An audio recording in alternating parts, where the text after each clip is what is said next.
Okay, folks, we will call this special council meeting to order.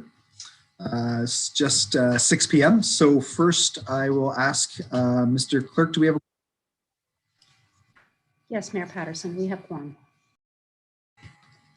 Okay, so we don't have any addeds that we need to approve. Are there any disclosures of potential pecuniary interest? Okay, seeing none. We have no delegations this evening, so we will move to so committee of the whole. What we're gonna do is have a motion to move into committee of the whole to consider the issue that is before us. So maybe we'll do that, and then I'll kind of go over the plan for tonight. So can I have a mover and a seconder to move us into committee of the whole? Moved by Councillor Bohm, seconded by Councillor Osterhoff. All those in favor? Opposed? And that's carried. Okay, so as I think everyone's aware, this recommendation from the Administrative Policies Committee is that we would examine 7 points that are before us. And so I'm going to take those 7 points as a roadmap. So I'm gonna deal with each of them in sequence. What I'll ask is, I'll read it, then I'll ask the clerk to just provide some context on what is currently in place, what has been proposed, just so everyone is on the same page. And then we'll open up the floor for discussion, amendments, any other work from there. And we'll just work through each of those points until once we're past number 7, we'll be done. Is everybody okay with that? Everyone understands the game plan? Okay, excuse me. So number 1 is the rules around a motion to reconsider. Mr. Clerk. Thank you.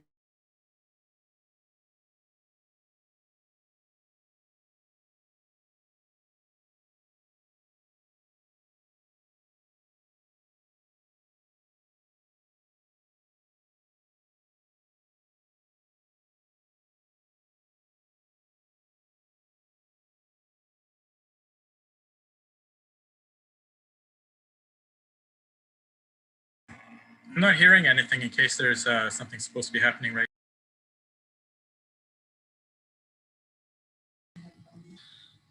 So just, if I can just ask, so Councilor McLaren, I know you weren't able to hear the clerk. Was everybody else able to hear? Just so we understand what the sound issue is. So Councilor McLaren, it looks like everybody else was able to hear, but that's fine. I'll ask the clerk to. No, I can't hear either. Sorry. Well, you can't? Okay. I didn't either. Oh, you didn't? Okay. Okay, so we'll start over. And if you can just give us a thumbs up once the clerk starts to speak, and then we'll know that we're good. So just hold on 1 second. Okay, thank you, everybody. Can everybody hear me? Okay, so we'll start up with the motion to reconsider. In the current bylaw, it's identified as section 13.22, and it reads: a motion to reconsider a substantive resolution, bylaw, question, or decided matter must be made by a member who voted with a majority on the original motion or resolution. The chair may ask the mover to confirm how the mover previously voted on the issue or the question. In the new bylaw, it's under section 13.29, and it basically says a motion to reconsider may only be made by a member who voted on the prevailing side of the decision proposed for reconsideration. So as you can see from the comparison, there is no substantive change. It's just a clarification of language only. As I said, currently a motion to reconsider may only be moved by a member who voted on the prevailing side of the original motion. We took the opportunity to review the procedural bylaws of a number of municipalities, including Burlington, Cambridge, Chatham-Kent, Hamilton, London, Mississauga, Ottawa, Peterborough, Sudbury, Toronto, and Windsor. And a best practice review indicated that the best practice is to prohibit a member who voted on the non-prevailing side or was not present and did not vote from introducing a motion to reconsider. I can confirm that an amendment was proposed at the Administrative Policies Committee meeting on February 8th, 2021, to allow a member who was absent for the vote on the original motion to move a motion of reconsideration. The amendment failed. The wording as proposed is intended to provide that there is finality of decision made by council. Motion for reconsideration is intended to be used infrequently. Having the ability to bring a motion of reconsideration in every circumstance, in my opinion, would affect the efficiency of council business. The application should be general versus addressing a specific situation. Mr. Mayor, that's my input with respect to this section.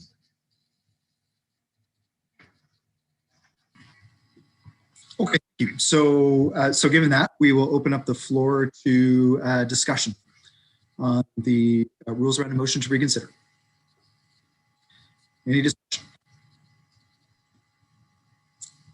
Okay. If there's no discussion, then we will move on to Councillor Hutchison. You're on mute, Councillor Hutchison. Okay. You can hear me now? I just asked when the clerk brings these up, if he could give us the, not just the section number, but the page number in the document where these are occurring. I just went to 13, I didn't find a section 13.29 in the bylaws presented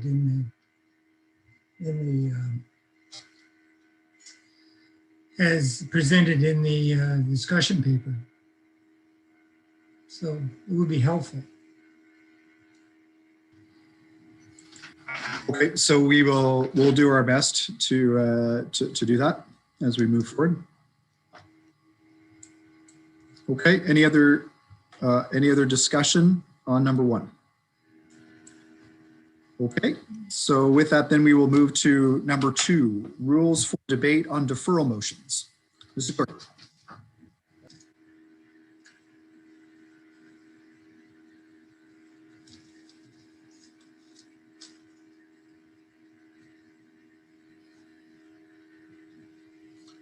Thank you, Mr. Mayor. With respect to the motion to defer, the current bylaw includes sections 13.2 and 13.5. The relevant section with respect to this area is section 13.3, which reads, a motion to defer is not debatable except as to time, place, and direction. In the new bylaw, we're proposing sections 13.13 to 13.16, and the relevant section is 13.b, which says a motion to defer may only be debated with respect to time, place, or purpose of deferral. So once again, ladies and gentlemen, there are no substantive changes with respect to this particular section. It's a housekeeping in nature only. It's based on use of direction versus purpose. Direction appears to have posed a challenge in the past. So we've replaced direction with purpose to provide clarity. That's it from us, Mr. Mayor. Okay, thank you very much. Discussion, Councillor Neal. Just quickly, I can support this because I think through customs and usage, this has become the way that we've been interpreting the previous wording. So it makes sense to clarify it with an amendment. So I can support this. Okay, thank you. Any other comments? Councillor Hutchison. Yeah, thanks very much. Honestly, I think the debate about purpose that is being allowed is going the wrong direction. It really ends up being a debate about what's in front of us, which is what it's not supposed to be about. And it seems to me that in the meetings, if somebody wants to state what their purpose of deferring is, it's clear that it's a yes or no answer. You either agree with them or you don't agree with them.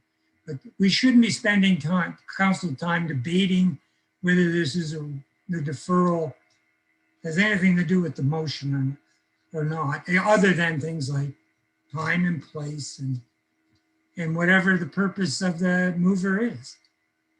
That would limit our exposure to, and the mayor has commented on this actually, that he was, I won't say fast and loose, that would be unfair. But indulgent, shall we say. And so it seemed to me other mayors have not been indulgent, okay? and worked, in my opinion, worked just as well. Otherwise, they end up as, and the mayor actually used these words, I think, that, we're starting to debate this. Yeah, that's not the question in front of us when a deferral comes in. Depends whether you want to sit through that or not. I think I can understand the mover. He or she is giving their move reasons, and you either agree or you don't. Okay, thank you. Next is Councillor Holland. Thank you, Your Worship. I do feel similar to Councillor Hutchison on this, in that it's, I mean, given the chair always has discretion, so that's wonderful. And we do have time limits on speaking, so that's helpful too. But if there's discussion on a motion to defer that is related to purpose, it does seem like that can be a real freewheeling opportunity for people who want to promote a certain side of the debate, which should come at the following opportunity. The whole point of the deferral is that debate will happen another time. So I mean, I'm okay with supporting whatever direction, if it's clearer or if it provides the right kind of discretion. But I think it's possibly making things more difficult for the chair, because instead of actually referring to direction of the deferral, meaning what are the actual implications of a deferral, there's a chance to be discussing one's view on the actual motion that's being deferred. So I'm struggling with that part a little bit. I feel like often we are, because I think it could end up being, not to restrict debate or discussion, but I think it could be frustrating for members of council and members of the public who are paying close attention to an issue, because keep in mind, oftentimes this stuff is coming up in very, controversial context environments. And we've seen this in the past where there's been lots of discussion on a deferral, and the reporting out is essentially there's no decision, but there's been this fulsome discussion at council. And I think that's problematic for members of the public who are not getting the sense of why there's no decision. They just hear the debate with no actual decision.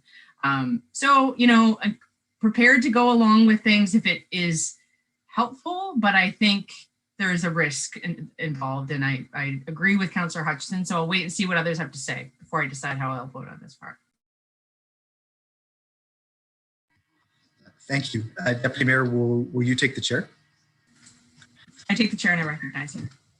Thank you. So yes, I certainly appreciate exactly what Deputy Mayor Holland has put forward. And I think, quite frankly, it's very difficult to come up with crafting wording that's going to get this just right.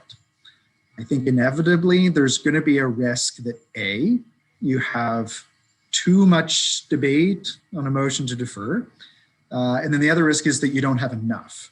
And to be honest, I think it was, certainly my first few years on council, I saw the opposite case, which is where debate was so restricted on a motion to defer that often a vote was being taken on whether or not to defer something without always really understanding the full implications of that deferral one way or the other. And so I think my concern as chair is that if I have to err, I think it's always better to err on what do I think is the side that's going to lead us to the best possible decision.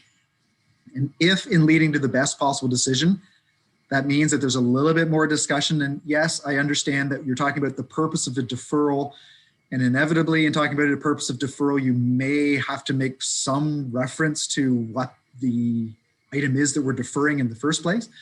My concern is that if you don't allow some of that space, Sometimes we may not always end up making the right decision, or we just end up deferring just because we're not really sure whether we should defer or not. So we just go with, okay, well, it never hurts to defer. And I'm not convinced that that's always the best outcome either. So that's why as chair, right, I try to provide some of that leeway. I agree. There is some discretion, and ultimately as members of council, you can always call me out on it. And quite frankly, some of you do, and it's welcome, right? To say, okay, is this really speaking to the deferral, or is this speaking to the main motion? But just so you know that as the chair, if I was to read this new reworded procedural bylaw, what I'm reading very clearly is it's the purpose of the deferral. So if you are talking about why there should be a deferral or why there should not be a deferral, that I would interpret that as being absolutely in line. And so whatever you're saying, if at any time I stop you, that you can just give me a reference or a rationale of why what you're talking about at this moment, right, is speaking to either why the deferral should or should not happen. So I purposely think that saying purpose of deferral, I think, is a better word than direction. I think it's clear, but I think that the wording is better. But again, that's just me speaking more as the chair than anything else. So, thank you. Thank you. I return the chair. Thank you. Next on my list, Councillor McLaren, did you have your hand up? Oh, sorry. Okay. So next on my list is Councillor Chappelle. Thank you, Your Worship.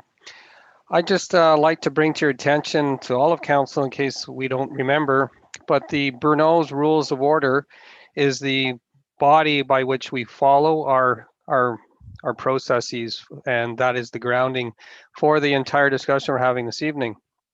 When we consider a motion to defer, the whole aspect of that is to, according to Brunel's Rules of Order, and I've sent everyone a copy of Brunel's Rules of Order at a glance to your emails this evening, it is to debate only time and place and requires a majority vote. It is not to get into a long debate of positioning your positions and values before the actual vote will take place and marking your territory, so to speak. So I actually would prefer a restrictive motion of defer, that we debate the time and the place where it's going to go. It's the purpose of a motion like this is simply to postpone further discussion on a motion until a more desirable and appropriate time. I don't think it should be utilized as an opportunity to, pontificate and place your position on why or what have you on the merits of the motion. It's needs to be restrictive. And so I disagree with the amendment, and that is my comment. Thank you.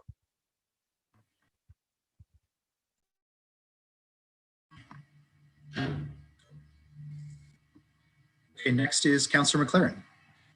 I wasn't going to say anything, but that last comment, Bruno is not the foundation of this. It's what we look to when there's nothing in our particular bylaws about it. Our bylaws may reference that and may have evolved from that, but it's not true to say that Bruno is the foundation of this. We look at it only when there's no rule in our bylaws. Our bylaws are for us, and that may be a guide, but it's not a foundation.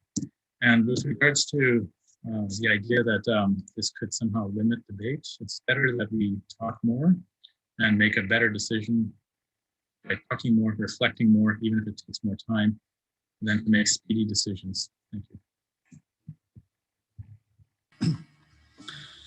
Okay, thank you. Is there anybody else that wishes to speak to item number 2? Oh, yeah, Councillor Stroud, go ahead.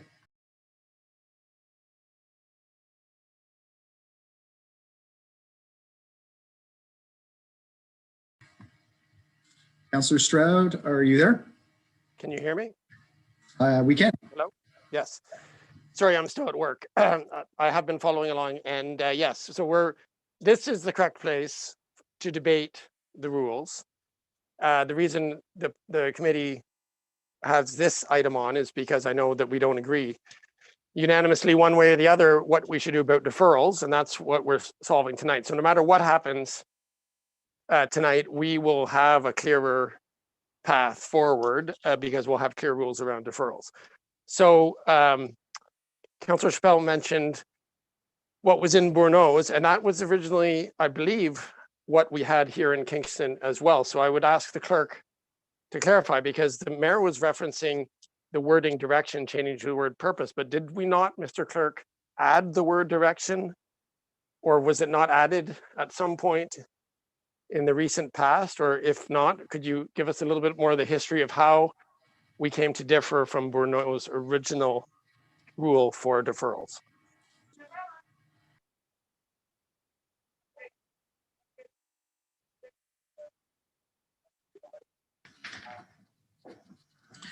Thank you, Mr. Mayor. Thank you for that comment.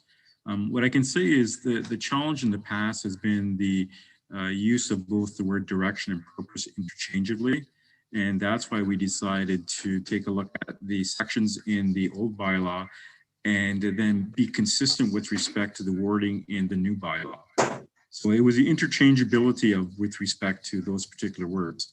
And just to make a brief comment on Bourneau, our council procedural bylaw is not intended to replicate the provisions of Bourneau. The bylaw only states that Bourneau only applies to proceedings of council not specifically governed by the provisions of the bylaw. In this case, council can establish specific rules for motions in the existing council procedural bylaw. And as I said, it has not substantively changed it. All we've done is clarified it to ensure that we have a consistent application of process. So, Mr. Clerk, I'll just jump in just to clarify. So Councillor Stroud's question was the word direction, was that added recently, or has the word direction in the rules around debate on a motion to defer, has that word direction been in the procedural bylaw all the time? Through you, Mr. Mayor, yes, it has been included in the bylaw. What I was trying to say is it's been the interchangeability between the word direction and purpose. So what we've done is we've clarified it and left it with one word, which is purpose. Yeah, okay, thank you, Mr. Clerk. Well, listen, to get back to what councillors have already said. So we've had views on both sides. The mayor and Councillor McLaren were saying the more leeway there is on this, the more fulsome the discussion, the better it is overall. And the Councillors Holland, Hutchison, and Chappelle have kind of said the opposite, that the rules to defer are really just a question of whether or not to defer. And what is a deferral? A deferral is we're choosing to have this discussion at another time. And so the question is, do we continue the discussion now, or do we continue the discussion another time? That's the meaning of deferral. So if the meaning of deferral is, do we discuss this now or discuss this later? The question is yes or no. And that is my understanding of what a deferral means. And as chair of two major committees, deferrals do come in very handy, but they don't come in so handy if every time they get proposed, you have an hour-long discussion about whether or not to defer. The question is a yes or no question, and you can say yes or no, and the majority will rule. It ends up slowing everything down, no matter what your position is on the original motion, if you debate it too long. Or it ends up twisting things and making it impenetrable to the public, as Councillor Holland was saying, when you allow it to be debated, but then no decision to be made. So therefore, an observer might think that what we're debating is in play, but really it's not.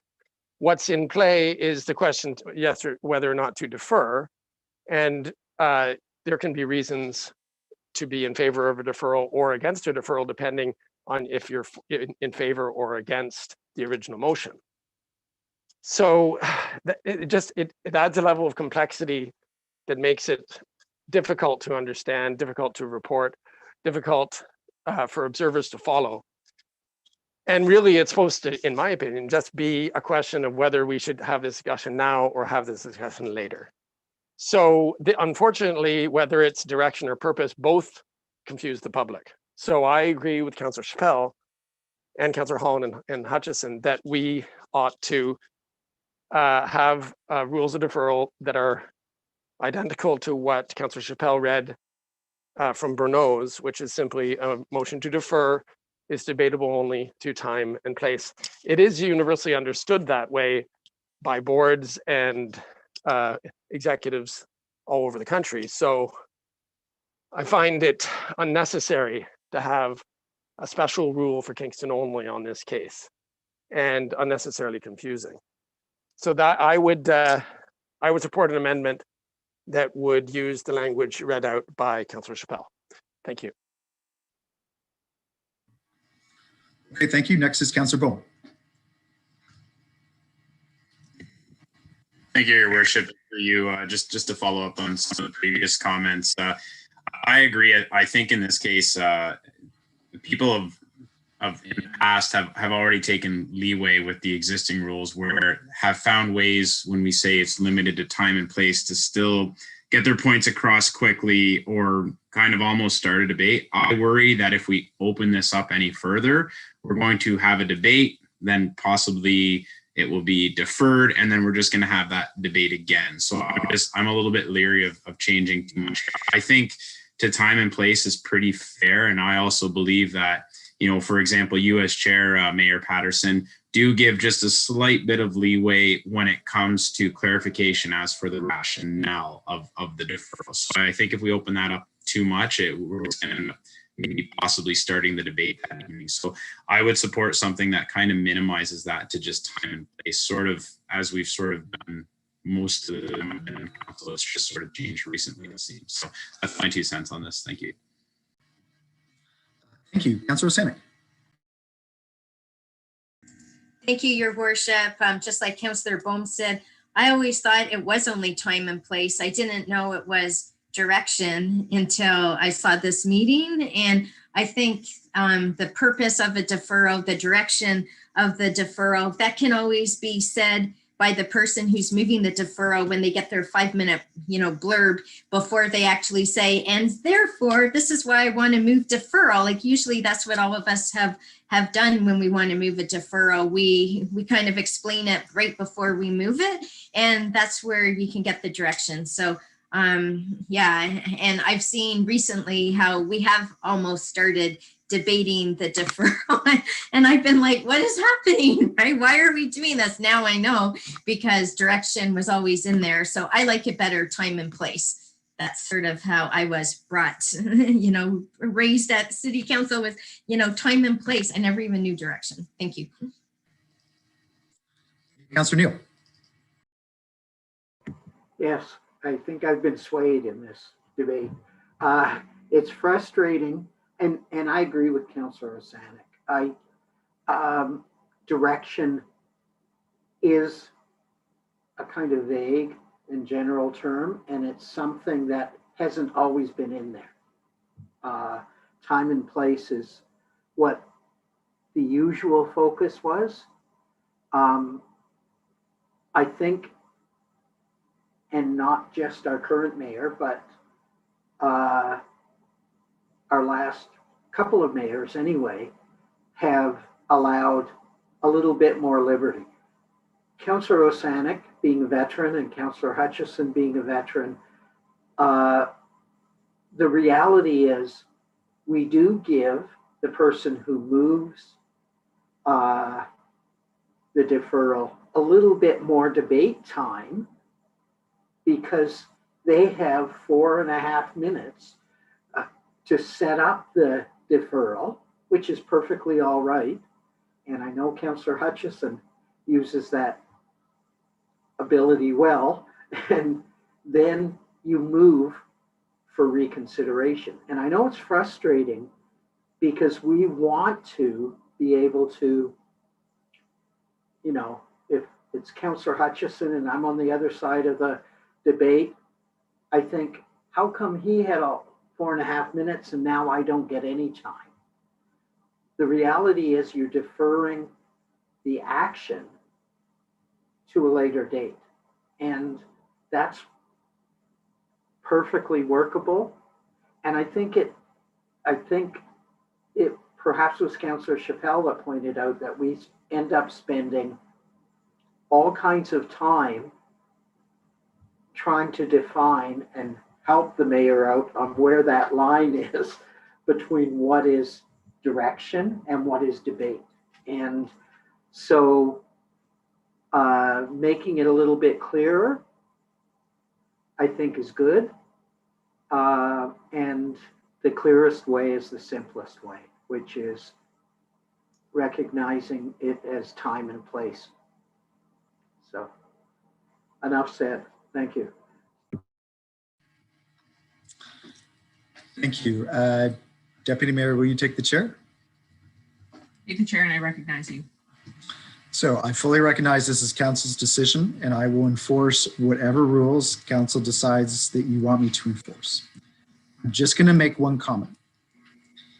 If you restrict solely to time and place, then it gives an, I don't want to say an unfair, but it gives an advantage to the person that moves the deferral, because the person that moves the deferral has 4.5 minutes, as has been said, to argue for why they think that the deferral should happen.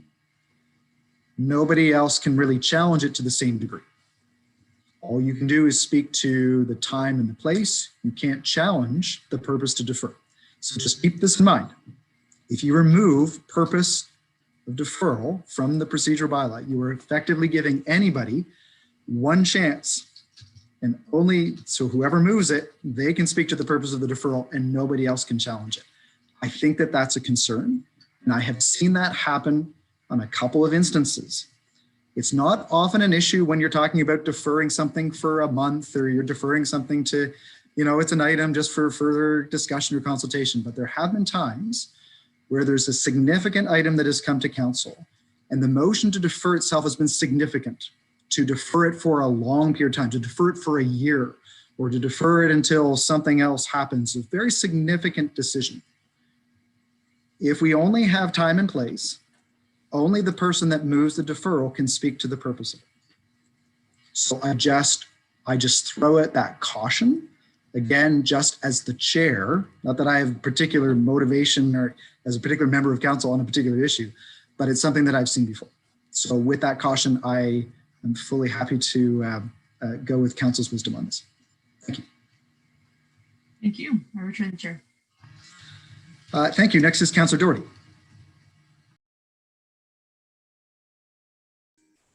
Thank you, and through you, Mr. Chair.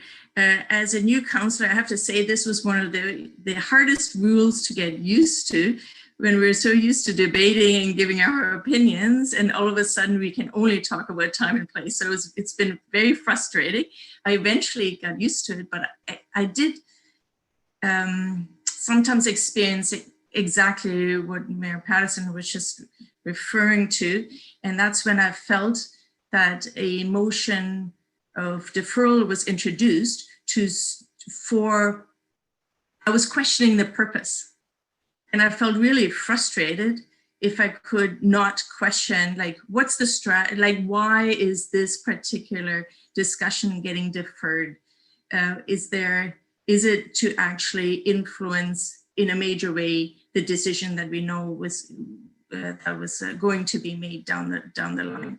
So I think the ability to clarify the purpose, perhaps we can add some other language to create a little bit more restriction to the clarifying of the purpose, but to not, like, I think a deferral can be used as a strategy. And I think we need to be cautious with that. I hear what everybody's saying, but I think certainly we've all experienced it over the last couple of years, when, sure, time and place discussion only made sense, but there were other times when it was really crucial that we could ask a little bit more about why this deferral was introduced. Thanks. Thank you. Next is Councillor Osterhoff. Thank you, Mayor Patterson. Yeah, I have to, this is going to be an interesting vote here. It does make me think, and I'm still getting used to how it's all done, but I would just echo Councillor Doherty. That made a lot of sense. And I think it has to be managed by the chair, because I mean, maybe, but I think it's important to be able to challenge that deferral a little bit and bring clarity to it. And I think it's to not have it, it might be used improperly, some deferrals then. So I'd rather have discussion. Thank you. Okay, next is Councillor McLaren. Thank you. So in the discussion that we've had on this, I've heard a few words that sound vaguely troublesome. So we heard about it's more efficient, it saves time, it stops wasting council time, and I'm going to submit to you that democracy is a bit more time consuming and a little harder than the alternatives. And when we do this, this is going in the wrong direction. We should be moving towards more democracy rather than less. And when we silence debate, I've seen it happen. I've been the victim of it, and I've seen it happen to others as well. Deferral is called, but we can decide on ourselves is what this is allowing us to do. If the rules are enforced, as they have been in two terms ago, or when I first got on, it does restrict a certain amount of debate that we've all called on. Every time I'm pretty sure I've seen all of you guys who have ever called a deferral, sorry. You've wanted to talk about why you're deferring it, not just time and place. And the purpose is what made that possible, and that was the leeway of our current chair. And it started, I think, from my expectation last council, about 2/3 in. So I think that most of us have actually wanted this. And honestly, if we don't like it, we can vote no. That's the whole point. But it's more important to have a debate, especially in a democracy, than not to have a debate. And so for that reason, I still think it's much more important to allow this, even if it does create a little bit more time or take up a little bit more time. Because that's what we're here for. We're not here to essentially rubber stamp everything. We're here to actually debate it. And when somebody games the system to try and cut off debate, either calling the question too often or calling it a debate or by sending it off into the future without letting anybody else talk about it. Because remember, once you defer this and say it passes because somebody had the advantage, nobody else gets to speak on this. And in that sense, we're shutting down conversation. One of the things that we do listen to is what everybody says, and we judge that. So when people are not given the ability to speak on what they think about it, we're not actually thinking about all the possibilities. And that's part of what constitutional debate is about. That's why it's wrong to limit this. That becomes a much more narrow scope of vision. So I'm still very much in favor of allowing more debate on this. And I would think it's kind of lazy not to want to actually have that debate. It's sort of going against democracy. Thank you. Thank you. Next is Councillor Hill. Thanks, and through you, Your Worship, I've changed my mind twice already in this discussion. It's an interesting one. I really agree with some of what Councillor Chappelle, Councillor Stroud, and Councillor Hutchison said. You know, it's around, I guess, really better defining the terms of how the debate's going to go. But at the same time, I really agree with what Councillor Doherty and Mayor Patterson in saying, you know, that often it is a strategic exercise, and so when only one person gets to talk about that, you know, the reality of why this deferral is being moved, you know, and an opportunity to say how much this may impact on the decision ultimately, particularly as it relates to time, I suppose, but also sort of how it sets up with the rest of council. And it just seems to me that more information, like Councillor McLaren said, more information, more debate is probably better than less debate. I think we need to be maybe more careful in our discussions, around trying to limit that a little bit. But I do think at the end of the day, more information, more debate, more understanding of why, for example, a deferral would be being put forward is useful at the end of the day. So I think I would support the wording as it is. Thank you. Thank you. Next is Councillor Bone. Thank you, Your Worship, and through you. I do understand the other side of this, and I honestly, I think we're trying to fix a problem that I'm not sure that the new wording is going to fix it. I have some reservations about this, and I think it's to go back to what Councillor Neal said, and what is the purpose? That the whole purpose of a deferral is to say, let's stop right now. We're not going to debate this right now. We're going to stop. We're going to have a vote about whether we're going to debate this right now and finish this, or we're going to debate this at some point in the future, which, because we need more information, staff needs more time, whatever the reasoning is. And as Councillor Osanik stated earlier, the person that's asking for the deferral gets that little bit of leeway ahead of time before they propose deferral to sort of flesh that out. So if we're going to add purpose and direction to this and go on that, then we are essentially starting that debate. So now we're no longer debating whether we're just going to stop, have a vote on whether we're continuing to debate this now or whether we're going to debate it in the future. Now we're literally starting to debate the purpose of whether we're going to stop and debate this now. And so it can just literally become, I agree that sometimes more debate is better. I think if you were to go and ask the public watching, though, whether council should be now debating the purpose of the deferral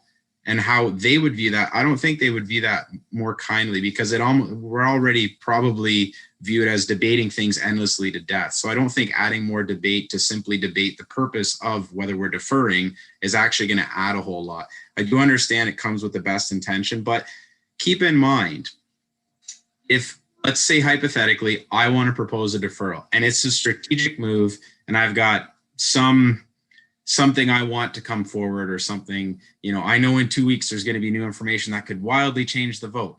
I still have to propose deferral, and deferral still has to pass. So the will of council would still have to agree with me to actually defer that item and say, let's wait for that extra information to come forward. So just because I propose deferral, I guess, yes, in a sense, if I get to speak to it, I do have a slight advantage. But I have to be so convincing, and I have to have enough weight behind my argument for deferral when I'm proposing it, even under the date and time rules, that I can convince at least 6 other people on council. So there's already some safeguards kind of built into that.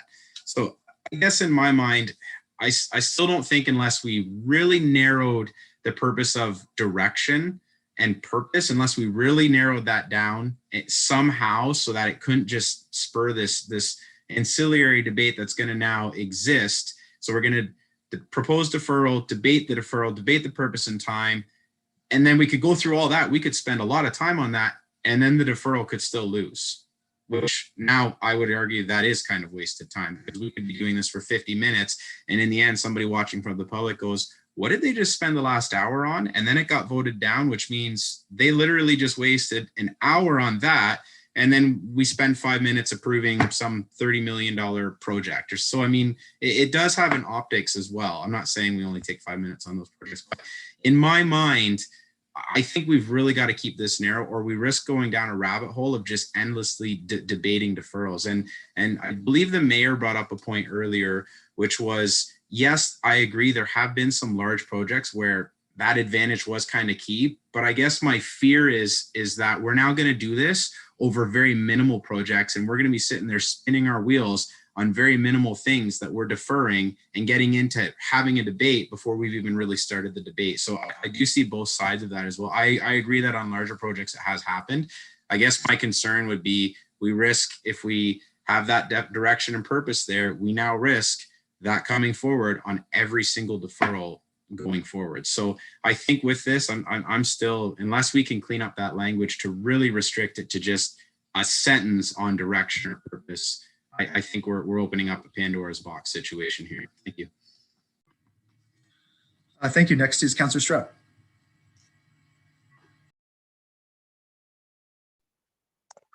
Thank you. Just keep in mind, it is almost time for me to transition, so I'll have to be mute soon, but I'll just make my point quickly. Yes, well, look, here are the possibilities. If we don't go back to the bear down wording of just time and place and the practice that does exist in many places, if we don't go to that, then we don't have that option of agreeing as a body to move the discussion to another time. We don't have that anymore. The only thing we have is the suggestion that we might move it to another time after we talk about it a little bit longer. That isn't nearly as useful. It may seem democratic in isolation, as Councillor McLaren is suggesting, but that's not really the point. The point of a motion to defer is not that everybody's viewpoints on an issue are not valid or that democracy is not being followed. That's not it. It is a democratic tool to be able to move a debate in time to another time, usually because more information is coming or other things need to happen before it will be clear to members how to vote, such as, for example, the ferry dock work or things that have been proposed before for reasons for deferral. If you don't think we ought to delay a decision, you have an option. You vote no to deferral. You don't really need to say why, because if you do, you're going to be trying to influence your colleagues. That's the way it's used strategically when you allow debate on purpose. You're allowing each member to try to influence other members to vote yea or nay to deferral. And that's not the purpose of the debate on deferral. The purpose on the debate on deferral in the original concept was, is it right to defer this to a committee? Is it right to defer this to council? Is it right, should we be deferring this for a month or 2 months? If someone proposes I defer this for 2 years because we're nowhere near ready for this, there's going to be debate on that alone because it's such a long time period. And there will be suggestions to change the time period. That is allowed because it's time and place. If your position is no, I want to vote on this now, you don't need to debate that. You just vote no to deferral. If you do debate it, it will only be to try to influence other votes. So that's where it becomes very time consuming, but time consuming in a bad way, not in a democratic way, time consuming in a kind of, I want to get my way kind of way. I want to use persuasion kind of way. That, shouldn't really be in play on a question of whether or not to finish this discussion now or to finish this discussion later. Councillor McLaren said something very concerning to me as a member of council when he said some of these rules, are problematic, like calling the question. Calling the question shouldn't be viewed at any time as problematic. You're either in favor or you're against. And if you don't want to call the question, you vote no. You shouldn't be suggesting that the option to call the question ought not to be there, as Councillor McLaren did. You can believe that, but you shouldn't be suggesting that, because if you take away that option, you no longer have the option to propose to council to curtail the debate, subject, of course, to a majority vote of council. If you forget that everything is subject to majority vote, then fine. Then you can argue any position. But a motion to defer is subject to the will of the majority. And when you start adding angles to it, such as with purpose and direction, you no longer are you end up not debating, as Councillor Bohm said, the deferral, but you end up debating the substance of the motion, even with the most conscientious chair. So, as a chair myself, I don't want to be calling members out of order all the time because of my own interpretation of direction. Really, it's cleanest and most useful in its simplest form, as I said before, If we don't, if we leave it as is, we essentially don't have a pure motion to defer. What we have is a motion to talk about deferring. A motion to debate deferring. And that's not really what a motion to defer was meant to be. As Councillor Sanik said, it was confusing to wrap your head around at first, but once you've seen it in action, it's like the motion to reconsider. It has its utility and it makes sense. So I strongly urge Council to keep it simple and go with the wording that Councillor Chappelle suggested. And I will now mute myself. I will continue to listen, and you will see my face in about half an hour. Thank you. Thank you. Next is Councillor Neal. Thank you, and I'll make this quick because I think this is my third round at this. First of all, I really took exception. In fact, I almost did this around the suggestion that a deferral is anti-democratic and that we should allow full debate. The reality is a deferral, all that you're deferring is the debate. And council has all the time in the world, if deferral passes, to still debate the issue. So to say that somehow deferral is undemocratic, first of all, that would mean that for 80 years or more, the city of Kingston has been undemocratic because we had the more customary rules of deferral. Would also suggest that the majority of municipalities across Canada are undemocratic because we defer without debate. No, you're deferring the debate. And otherwise, you run the chance, no matter how tight the chair tries to run it, you run the chance of duplicating the debate. And Councillor Bone was right. Sometimes we debate deferral twice as long as we debate the issue when it comes up. And so I think it's really, really important that we adopt those clearer guidelines that the majority of municipalities follow and the majority of previous councils in Kingston followed as well. Thank you. Oh, and one other thing before I jump up. I'm not a big fan of deferral. You'll see that quite often I vote against deferral unless there's a really good cause and reason for deferral, because I think sometimes it's a tough decision and our inclination is, rather than to face a tough decision, is, well, let's push it down the road a little bit and we'll decide this in next month. And that's no reason for deferral. So thank you. Okay, thank you. Next is Councillor Hutchison.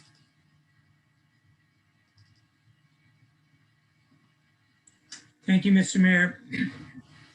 Yeah, I agree with Councillor Neal that that it's objectionable to suggest that somehow making a motion to defer is less democratic or something like that. In fact, you just have to look at what deferral does the vast majority of times. In fact, I can't think of one that doesn't. Is sent to a standing committee, and where it is debated and the public is invited and more debate is taking place. And what's the reason for that? Usually because some crucial information is missing, or we don't know, council doesn't know something that it feels it needs, or there's some additional perspective that's needed. And so deferral often does that. And so I think that's a perfectly good reason to defer something. Now, sometimes it gets short-circuited because a decision has to be made. Unfortunately, sometimes that does happen. And so, you know, there are always going to be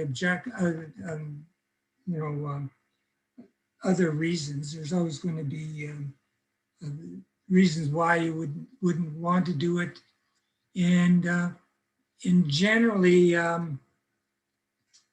that those gets worked out. You know, people put it forward. The only other sort of compromise position I can think of is if we limited the debate in some way, and that is difficult. I can come up with that. If we said, okay, purpose, 1 minute, yes or no, do you like that or don't you? And so then we'd be limited to 13 minutes, right? And I wish there was a way of saying, okay, A, you want the deferral, what's your purpose? And now on the other side, is there anybody on the other side? B, tell us your 1 minute reason, right? And that would be a compromise, but finding the B, I think could be difficult because somebody would be left out, you know, especially if the vote's going to be like 7-6 or 8-5 or something like that. Then it would possibly be a nightmare. So I think that's the only thing I can think of is that, and sometimes, and we have that, I mean, in other situations, escapes from what they are, the mover has a minute. Oh, reconsideration, you have a minute. Tell us why we should do this, right? Why should we reconsider? Well, okay, if you want to make a purpose a minute, then we could find maybe a principled compromise here.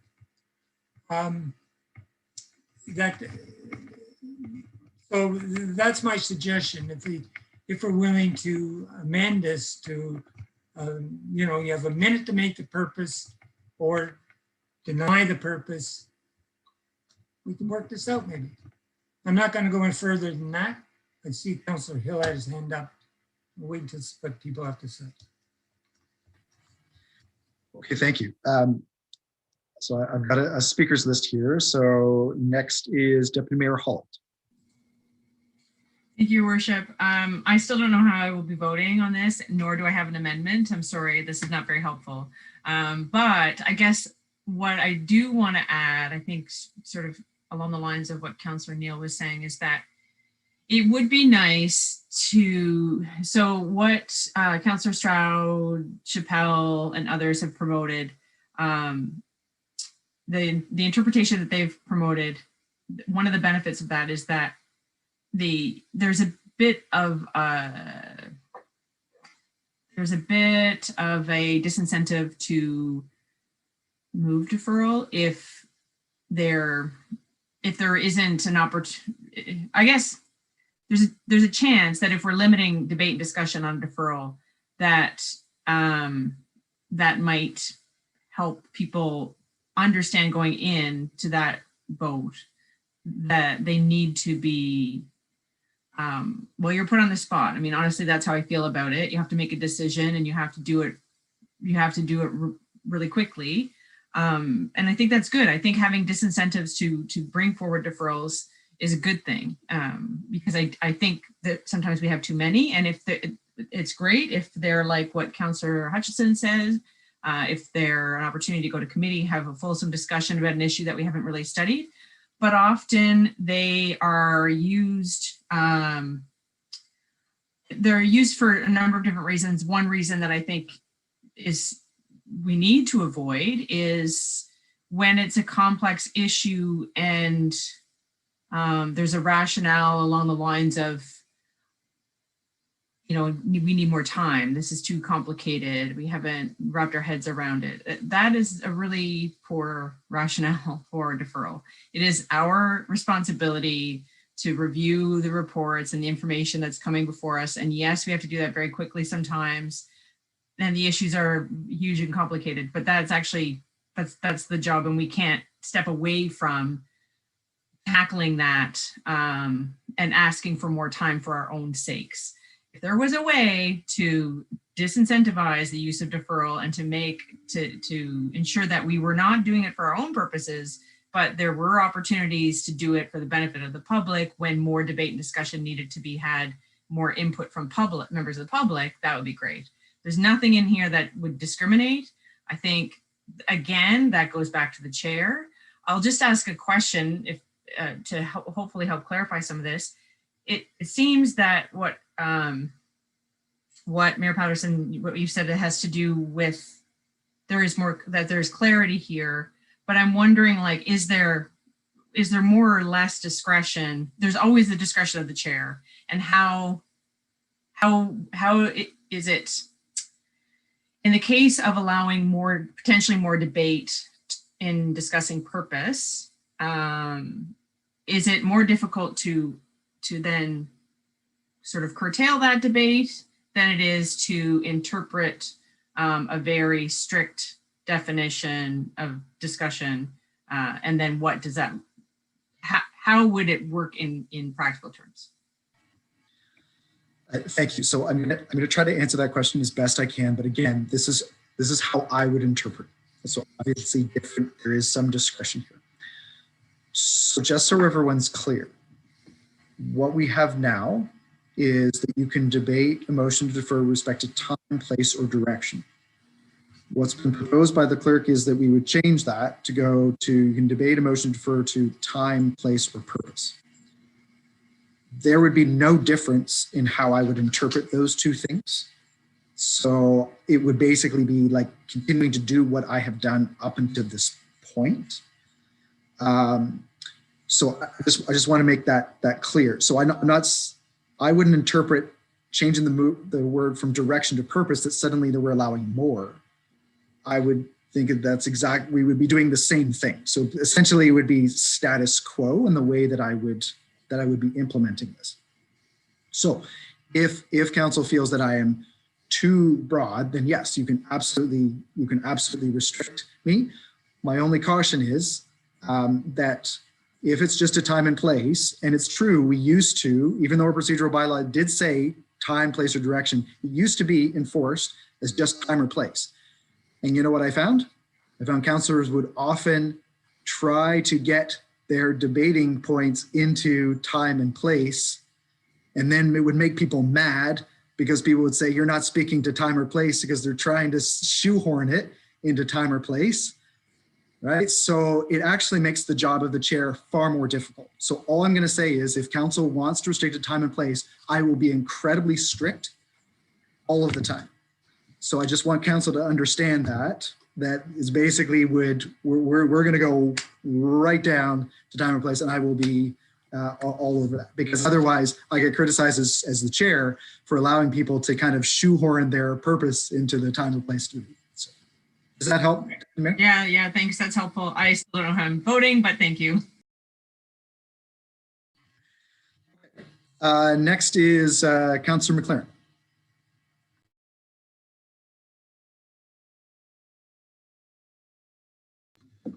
Thank you. And yeah, we're sort of still on the same issues again. And the way I see it is what we're doing now. Does anybody really have a problem with how we've been handling the meetings or how the mayor has been handling the meetings over the last 2-4 years?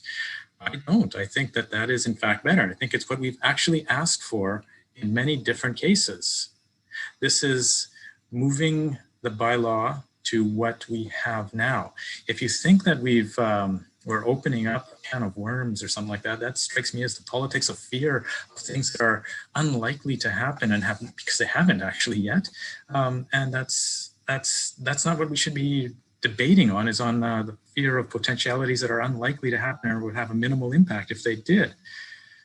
Another point that has been made is the belief that democracy only seems to mean majority vote.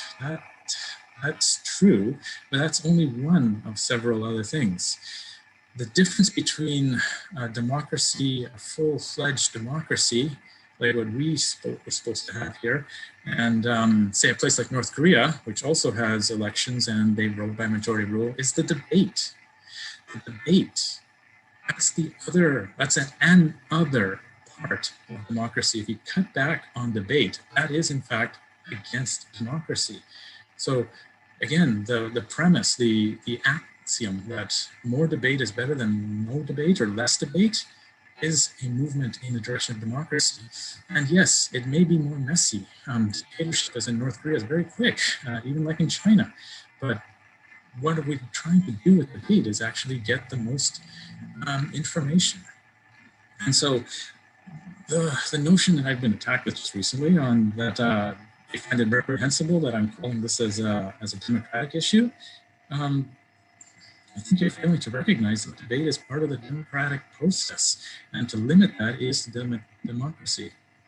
Also, it was also suggested that, as if it were a bad thing, that we're going to be trying to convince our fellow councillors of something when we are voting for, or when we're debating a deferral.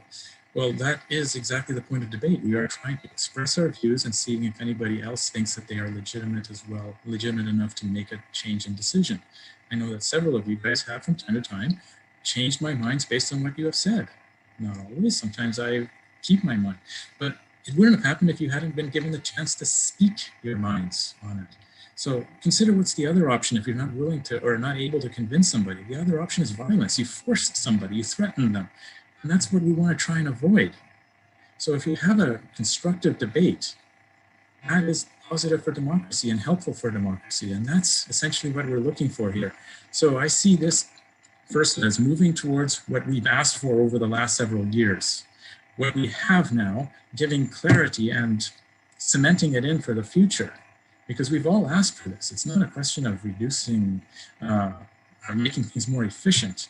That's not always the best thing. Sometimes it is. And when it is, we can go through it quickly because not everybody has always spoken at a motion to defer. It's only those who feel that they want to have something said to their fellow colleagues. And if it's important, then they should be given a chance to speak instead of being silenced by it. That's the point of democracy. If you don't have anything to say, then don't say anything. That's essentially it. So it's not so much as a time waster. It's literally actually going through the process of democracy.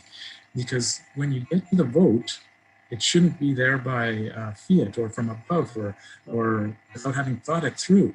And in order to do that, we may have to debate for 50 minutes or an hour or two and come up with nothing. But at least we had that because that is democratic.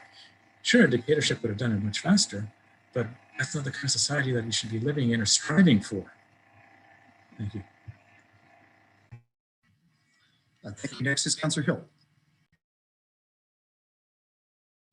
Thank you, Your Worship. And actually, I really like what Councillor Hutchison had to say. I think that's an interesting compromise. And I would, I think if we decided to go that route, to limit it to 1 minute and to ask the mayor or the chair, whomever, to be very strict. It's time, place, and purpose, and you've got 1 minute to make your case. I know that that's a little bit unfair in that the person who's going to move the deferral has obviously had, their 4.5 minutes, as we talked about earlier, to set it up. But despite that, and going to the points that the other councillors have made, we're not debating the issue, we're debating the deferral. So it should take a whole lot less time to do that. I quite like that as a compromise position. I think that would work very well for me, certainly. Thanks. Okay, thank you. So we've had a good discussion to this point. So I'm just going to try to guide us at this point. So what we have before us is the new wording proposed by the clerk. So right now that would say that a motion to defer is respect to time, place, or purpose, and stop. So what I'm going to do now is I'm going to invite any amendments to that. And if I can just go by what I've heard from council, there's really two different amendments that I think could be put forward that would reflect the views of council so far. Number one would be an amendment to delete the words "and purpose," so that would just mean a motion to defer is respect to time and place. Or a second amendment that's been suggested by Councillor Hutchison or Councillor Hill that would add to that piece debate for a motion to defer speaking, is up to 1 minute.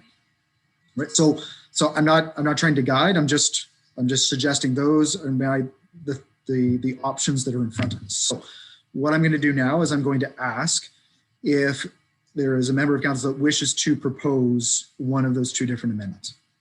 Councillor Chappelle. Yes, thank you, Worship. I'm going to propose the first motion to delete that wording and just have time and place as our guide going forward. If you don't want to support the deferral, you can simply vote against it. And once someone tries too many deferral motions, they'll be embarrassed, and there is a public consequence for being obstructionist or perceived to be obstructionist, as Councillor McLaren has alluded to. So I do think people have to realize this is just really about allowing an opportunity to have a more fulsome and guided debate just at a later time. that is set by council. And that's really what I was trying to establish with that. So my motion is simply to remove the change of the wording of purpose, just delete that from the new clause and focus our debates on deferral to simply time and place. Thank you. Okay, so we have a motion to amend moved by Councillor Chappelle. Is there a seconder? Is there a seconder? Seconded by Councillor Bell. Okay. So I think, is everyone clear what the motion to amend is? So anybody needs it up on the screen? Everyone's clear? Okay. Any debate? I mean, we've already been debating this, but it's committee of the whole. So we can go again if you want. If anyone wants to share anything. So any further discussion or debate on now the motion to amend? Okay. So seeing none, then we will call the vote on the motion to amend. Again, that would be to delete the words and purpose. Point of order, Councillor Chappelle. Yes, I know that Councillor Stroud is walking, and we won't be able to see his vote, how we'd like to vote on this. Just like to acknowledge that his line is still open. I just want to make sure that he's able to participate in this vote. I will make sure. So I can see Councillor Stroud's hand, and so I can see whether or not he's voting. So we'll make sure that he's included.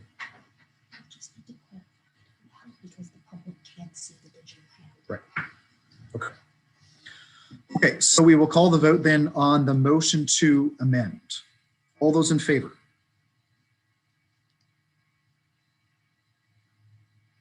Okay, so that is, if you can just keep your hands up for a minute. So Councillor Neal, Osanik, Chappelle, Bohm, and Stroud are in favor. All those opposed? Okay, and that is, how many of us are there? There's 12 of us. Okay, so that's 7 opposed. So that loses.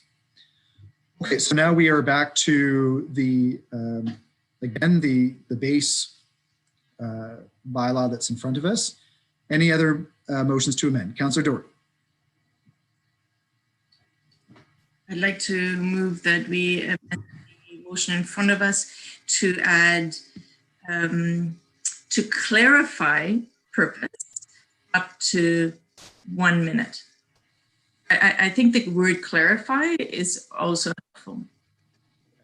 So what I'm going to propose, because we are amending language in a bylaw, we do want to make sure that we get this language correct. And so what I'm going to do, given that the intent of what you want, Councillor Doherty, what I'm going to do is I'm going to pause. I'm going to give the clerk and the legal staff time just to propose some language. You can have a look at it and see if you agree with it. But again, it's something where we just want to make sure that we craft the language carefully. So why don't we take a 5-minute recess? 5-minute recess to 7:18, and then we'll continue.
Okay, folks, we will reconvene.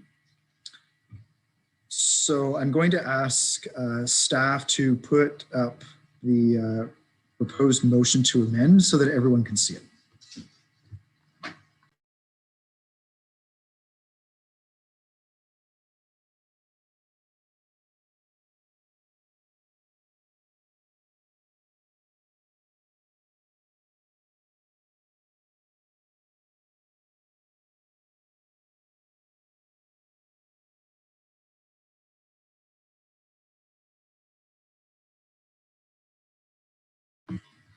Okay, so you can see that the motion to amend would read,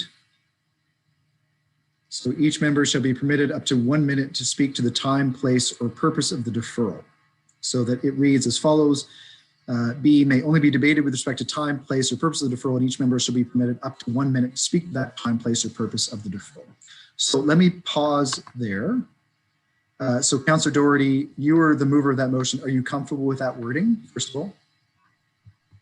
Yeah, I was thinking about the word clarity, but of course that is what we're asking most of the time, to clarify the purpose. So I am fine with the wording.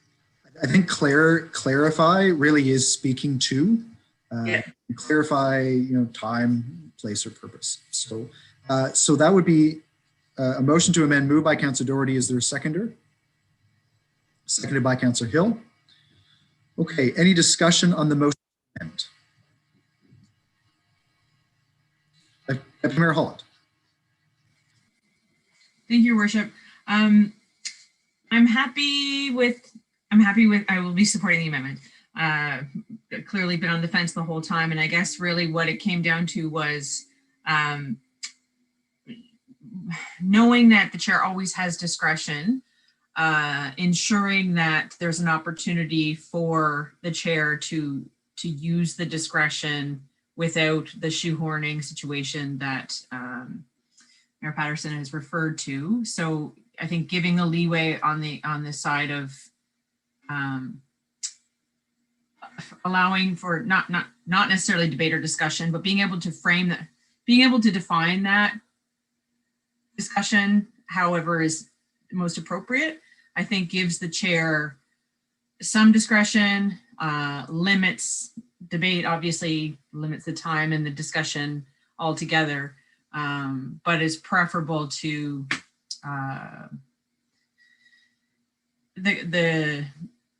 it's preferable to, I guess my hope is that the chair from this point on, however many chairs in the future, will look at this and see it as what I think we're trying to get across here, which is that there should not be attempts to persuade in debate and discussion around a deferral, that the debate should happen in another time, but there's a bit of leeway with the actual parameters of getting through the process of moving deferral and clarifying what that's all about. So I'm happy to support this. Okay, thank you. Deputy Mayor, will you take the chair? I take the chair and I recognize you. Thank you. So I'm just going to say I'm quite comfortable with this as well. It's very clean. It's very easy for me to enforce. And so to be clear, so the council understands the way I would interpret this is, so everyone would be on anyone who wants to speak would be on a 1 minute clock, other than the person who moves the motion to defer, of course, because you've got the 5 minute clock. Anybody else would have up to 1 minute. And just to be clear, I would still be trying to restrict to not debating the issue, but debating the purpose for deferring the issue or the time and place. So I'm certainly comfortable with it. Thank you. Thank you. I return the chair. Okay, any further discussion on the motion to amend? Councillor Hutchison.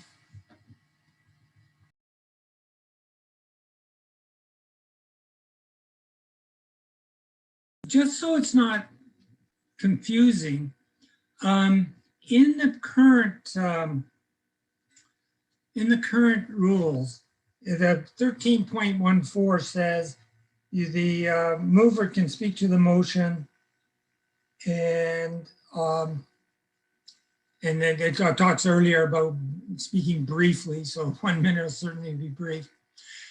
So I thought usually the way that's worked is, yeah, the mover of the motion to defer may speak to the motion before the vote is taken. So is that going to stay in there? And so they'll get an extra minute. I mean, I don't get no problem, extra minute. And then presumably every other member would have a minute too. It doesn't actually address that directly. Well, it does now maybe. Like we only saw the suggested change briefly there. So I just wanted to raise that 13.14 still remains. Yes, it still remains. So Okay. what's your concern with that? No, I wanted to be sure it did. Okay. Okay. Yes, it still remains. Yeah. And next is Councillor Neal.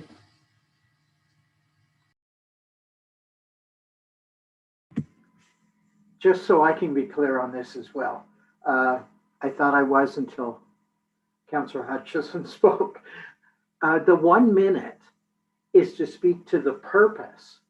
So wouldn't that only be the mover, or would you rule that to be anybody who wishes to speak to the purpose?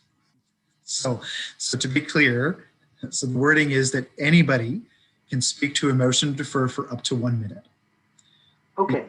The person that moves the motion to defer, as a number of us have referenced, they're on the 5-minute clock because they're speaking to the issue at hand. And so what often happens is they have more time, obviously, to speak to it. But the moment that they put the motion to defer on the floor, then we move from a 5-minute clock to a 1-minute clock. You're the chair. As long as you see it clearly, that's good. Thank you. Okay. Thank you. Anybody else that wishes to speak? Councillor Stroud. Thank you, Your Worship. Sorry, guys. Can we have the motion up on the screen again, and then also the page that contains the wording Councillor Hutchison, sorry, not Dr. Hutchison, Councillor Hutchison was just speaking to.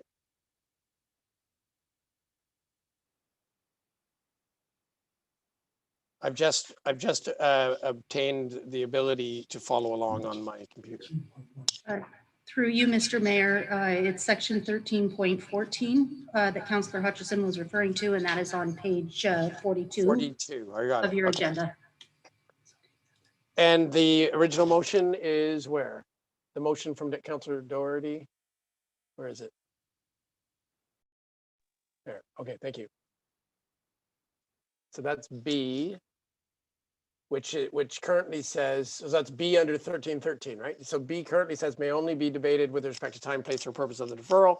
And now it's going to say may only be debated with respect to time, place, or purpose of the deferral, and each member shall be permitted up to 1 minute to speak the time, place, or purpose of the deferral. So I guess my question to confirm is, following the mayor's comments, so this is essentially the same 13.13B with a 1 minute time limit. That's the only new aspect from that's the effect of the amendment, is adds a 1 minute limit. That's correct. Is that correct?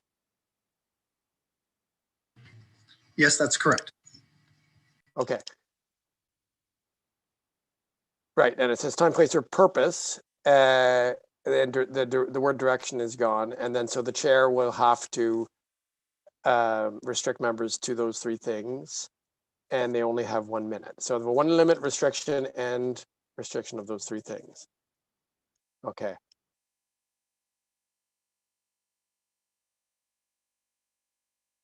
Well, it puts a time limit on how much you can use this minute for strategy other than simply to clarify what the deferral is about, which is, I agree, an important aspect to keep in place. If members feel like they're being asked to vote on a deferral and they don't have a chance to clarify certain things, I mean, you could use your minute to ask staff if the wording of the deferral suits the purpose that it was intended, kind of thing. That would be a good use of the minute. The chair, it does put the chair in an awkward spot to have to enforce in their estimation whether the member is speaking to time, place, or purpose only, which is the reason I opposed this wording in the first place. The 1 minute time limit is an improvement, but I having lost the earlier vote, this is better than with no time limit. But I really think we're adding a layer of complexity that is contrary to the definition of a motion to defer. I haven't decided which way I vote, but I appreciate the intent, but I don't think this is something you can find an adequate compromise on. Thank you. Thank you. Councillor McLaren. Sorry, that was just a hand gesture. Thank you. Is there anybody else that wishes to speak? Okay, so we will call the vote then on the motion to amend. All those in favor? Opposed? And that's carried. Okay, so that will deal with number 2. So now we will move on to number 3. Amending the committee bylaw to require all committee deferrals to automatically go up to the committee's governing body for a decision. We'll open up the floor to discussion. Councillor Stroud.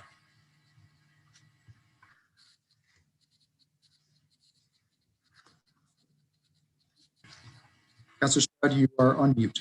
Sorry about that. Thank you. I appreciate the opportunity to go first on this, because this I did have the opportunity to discuss this with other members and with the clerk, and I worked with the clerk on some wording that would essentially do this, do what is proposed in the amended bylaw, but with some extra language around a time limit. So not a 1 minute time limit, but a 90-day time limit, similar to the planning process in a way, where you have to give a decision within 90 days.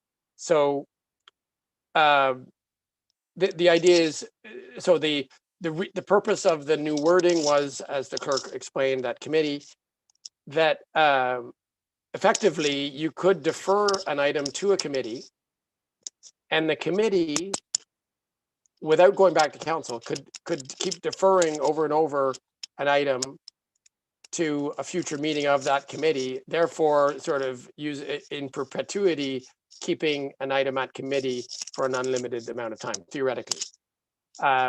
We haven't seen it for an unlimited amount of time, but we have seen things stay with committee for an extended period of time, such as, for example, the short-term rentals item. Now, on that item, I do believe democracy was served. We did take our time with it, and we did amend it and defer it as needed. And in the end, we made a decision at council, and I believe that nobody can accuse us of not having considered it enough, and that the decision was well considered.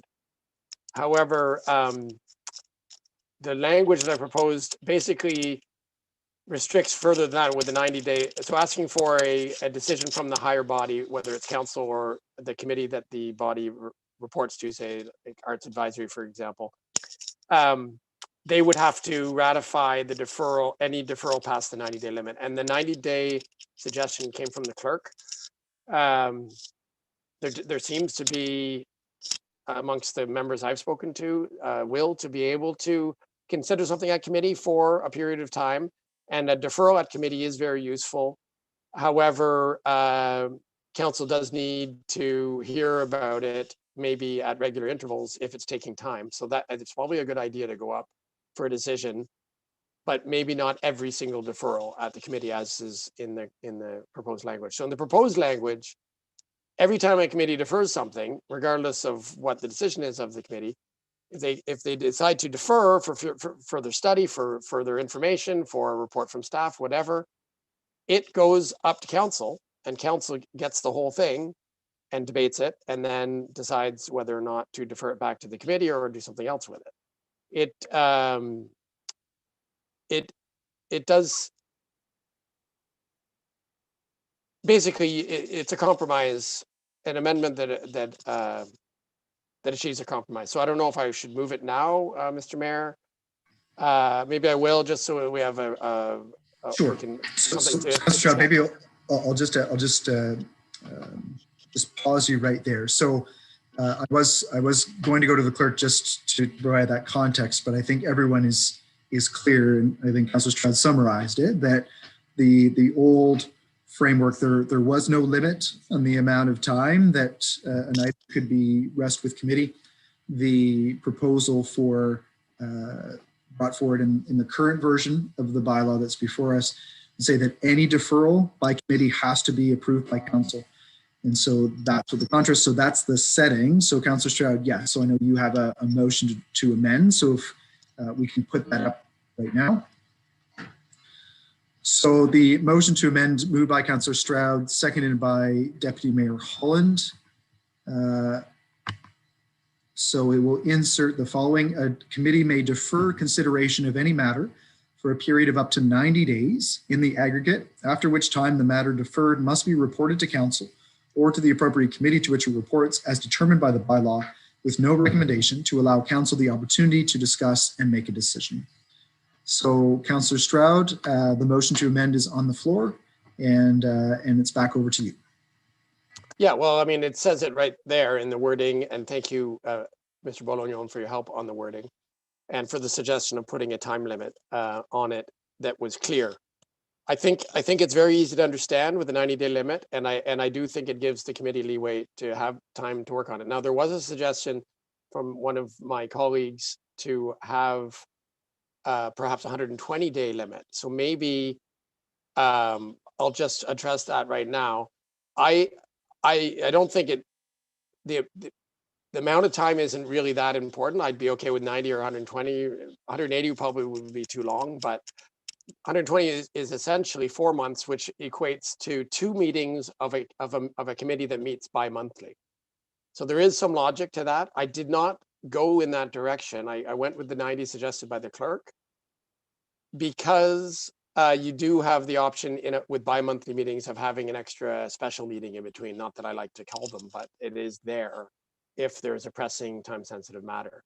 So, for example, if you know there's 90 days, if this amendment passes, you could defer for 1 month at a bi-monthly committee meeting, which would, of course, necessitate a special meeting. Everyone will understand that when they're voting on the deferral. But then I do think the 90 days is adequate. I guess the question into the rest of you is, do you think the 90-day term is adequate? And if so, great. And if not, feel free to propose other lengths of time. But the basic framework I really recommend we go with is that we retain the ability to defer at committee with a time limit. Thank you. Okay, thank you. Is there anybody else who wishes to speak to the motion to amend only? Councillor Bowman.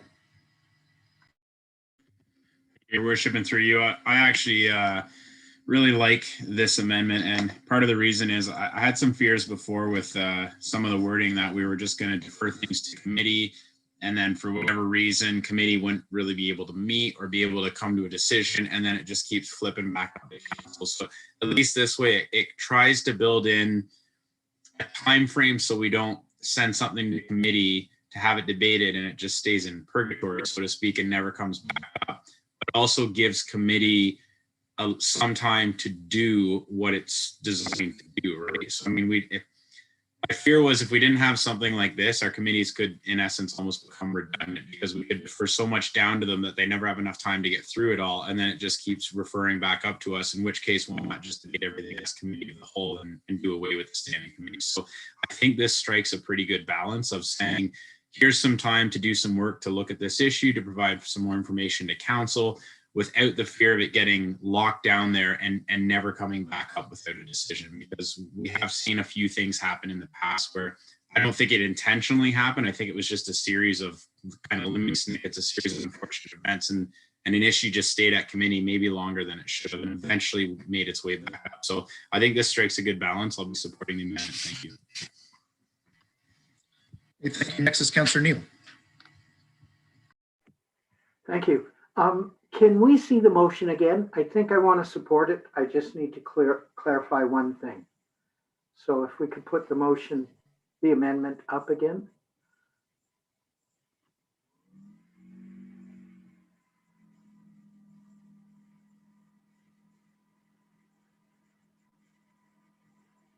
So if after 90 days, the committee or the committee may defer consideration for up to 90 days, after which time the matter deferred must be reported to council. So council at that point in time can make a decision around the issue. Is that the intent? And if it then is referred back to the committee, we're delegating the authority of council to the committee, and it could it be amended when it comes back on the committee report? Yes. Yes? Okay, I can support this. It makes sense.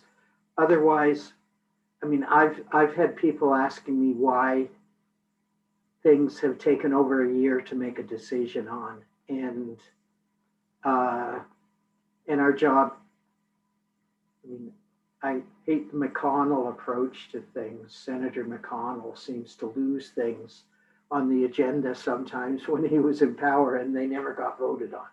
So this is a way to clarify that and make the decision more timely. So I can definitely support this. Thank you. Is there anybody else that wishes to speak to the motion to amend? Councillor Doherty. I just have a question. Do you mind if staff could put the motion on the screen again?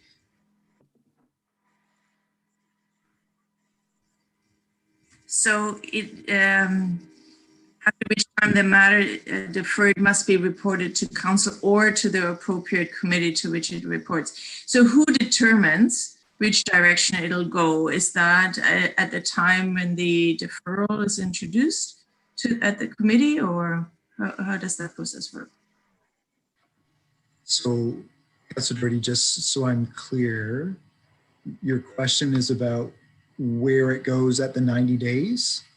Yeah, because it says to council or to committee. That's right. So there are some committees that do not report directly to council. There are some committees that report to, for example, a standing committee of council.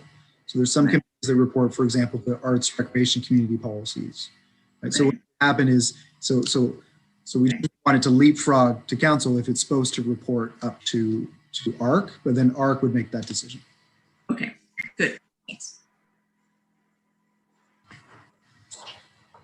Okay, any other discussion? Councillor Chappelle. Yes, thank you, Your Honor, Your Worship, rather.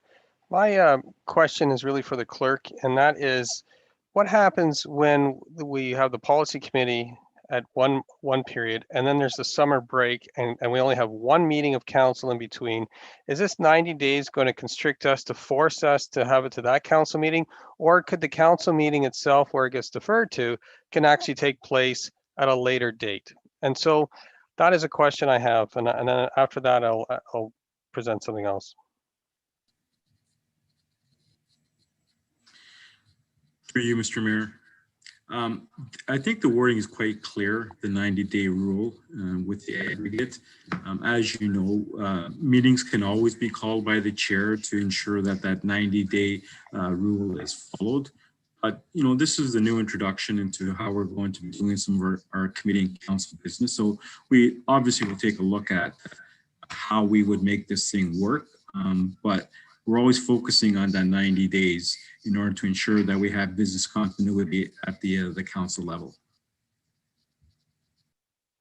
Okay, for that reason, I was talking to Councillor Stroud about having it at 120 days, because if we end up having one of these issues come forward in June, we may not be able to address it until August, and therefore we need a little more time. It still does the same purpose, but it prevents the pressures of untimely meetings or schedules that with City Council in order to facilitate this. So I would propose, if it was suitable for Mr. Councillor Stroud, to propose 120 days rather than 90 days. And other than that, I appreciate the intent of the motion. So Councillor Chappelle, that would be an amendment to the amendment. So if you wish to propose that, I'll just look for a seconder. Is there a seconder? Councillor Doherty? Okay. So Councillor Chappelle has proposed an amendment to the amendment. That amendment would change 90 days to 120 days. Everyone clear on that? Is there any discussion on the amendment to the amendment? So to be clear, the only thing you can talk about is going from 90 days to 120 days. Any discussion? Councillor Doherty. I think sometimes committees that meet only bi-weekly, they do struggle. And I think you're putting 90 days does put pressure on those committees to organize a special meeting, which may or may not happen. And I think the 120 days will achieve exactly what Councillor Stroud is trying to achieve. And I do support the intent of this. So I think 120 will be more flexible for some committees. Okay, thank you. Councillor Hutchison.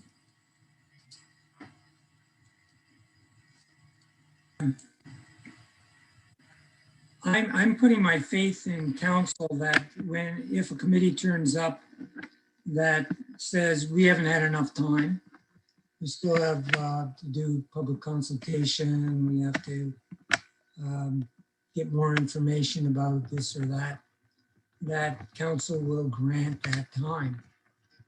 And so I'm fine with the 90 days. Also for the reason that was already mentioned, that the chair can call additional meetings if necessary, which in fact was just done by the chair, Paul. So to me, I'm fine with the 90, and 120 isn't the end of the world perhaps, but I presume the clerk chose 90 for a reason, and so I'd like to ask him what that was.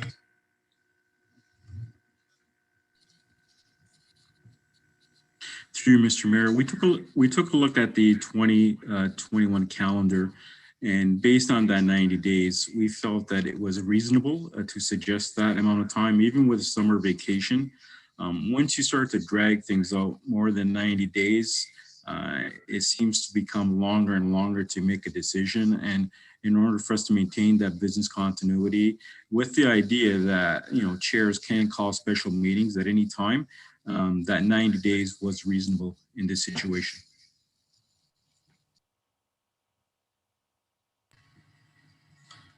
Okay. Further discussion on 90 versus 120. Councillor Oosterhoff. Yeah, thank you, Mayor Paston. Yeah, I feel the same way as our clerk described. I feel it's going to potentially stretch issues too long. And as I agree with Councillor Hutchison, I think that if we stick with 90, we'll be more of a business-like approach and allow decisions to be made quicker and not get lost in time. So 90 seems good to me. Okay, thank you. Next is Councillor Stroud. Thank you, Your Worship. Yeah, let's not spend all night on this because I'm okay with both. But initially, I thought the 90, all things being equal, the 90 or 120, you have to pick one or the other. I stuck with the 90 because it's 3 months, it's a quarter, you have Q1, Q2, it aligns with that. It is a month shorter than 120, so therefore for the reasons already given, it's preferable that way. It doesn't allow for 2 bi-monthly meetings, that's true. So 4 months would do that. But so the question to Mr. Clerk is there any other sort of arbitrary time limit that we live under in any of our committees that is at 120 days? Because if not, this would be sort of like a little asterisk where on this one thing we have 120-day time limit that we have to get used to that isn't the same as anything else. Is there any other instances of 120 days? Through Mr. Mayor, there are no other timelines with respect to whether it be 90, 120 days. 90 days is a reasonable amount of time to be able to undertake the business of the city. Once again, I go back to the idea that the chairs have that authority to call these special meetings. And to be quite honest with you, it doesn't bother us from a staff perspective to have monthly meetings of some of these standing committees if the work is there. So in order to undertake the city business in a professional manner, as I said before, 90 days is reasonable. Mhm. Okay, well, let's just have a quick test case just to wrap our heads around this. So council has a matter, let's say it's the licensing of tour boats. And we decide to send it to the Arts and Recreation Policies Committee for further study and recommendations. So that's council's decision, sends it to our ARC. So the day that council defers it, is that the day where the 90 days starts, or is it when it first appears on the committee agenda? Mr. Mayor, the clock starts upon the deferral. Once it gets deferred from council or from a committee down to another committee, the clock starts. And as I said before, this is something new that we're putting in place. And I don't want to draw too much of a draconian like on the 90 days, 120 days, but 90 days, 3 months, as I say, is reasonable. Okay, yes, I understand. I do know that and it is from the clerk that the 90-day suggestion came in. It's an excellent suggestion. That's not the question. The question is, I guess, so at say the first meeting of February, council defers an item to the committee. And so that's the first week of February. So it would be the first week, it would be essentially roughly the first council meeting in May would be the time limit for the committee.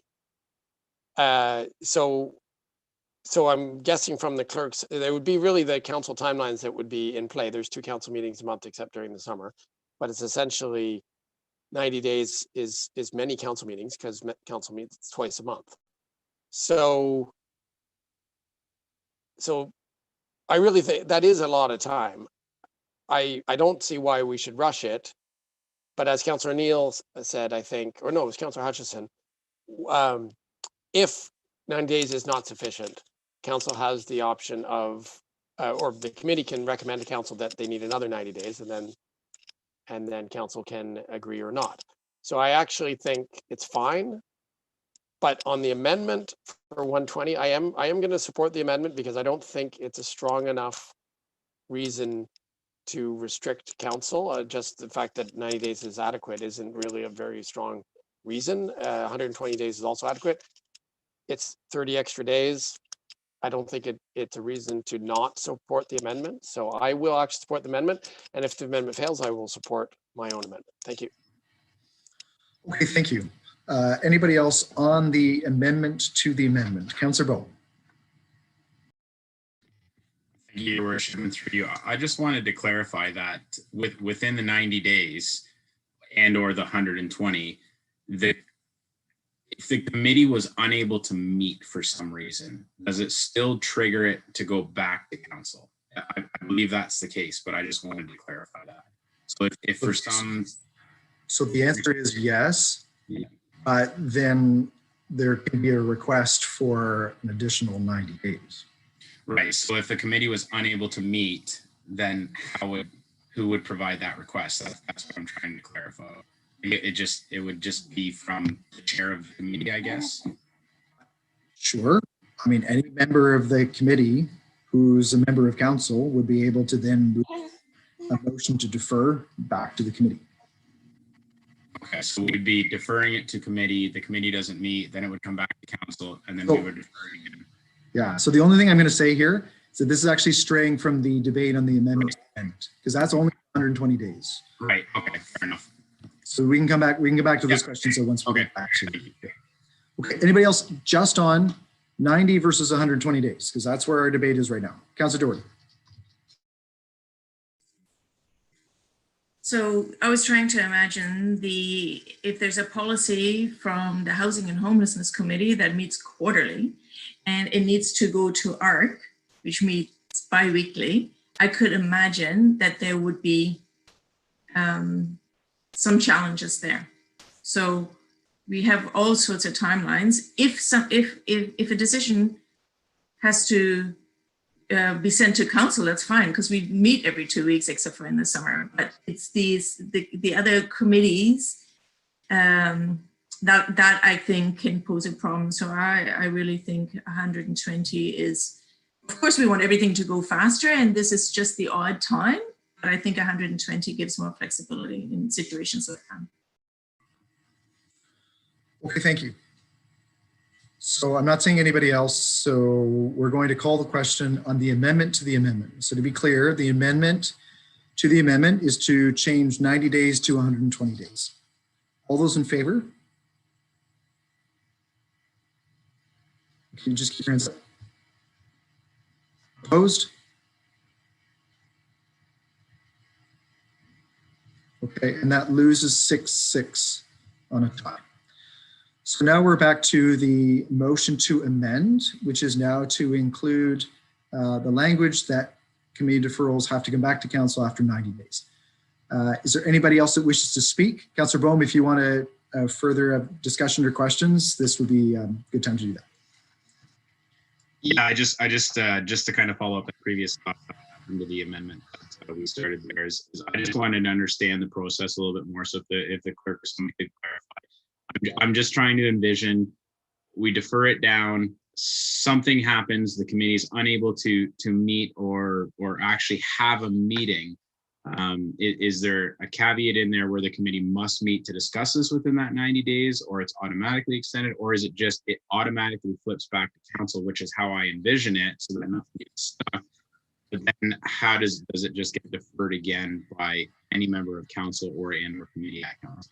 So I'm actually going to jump in. The clerk may want to add this, but this is talking about committee deferrals. Right. Council deferral. So presumably if the committee is deferring something, the committee is probably going to be talking about when we can discuss it next. Right.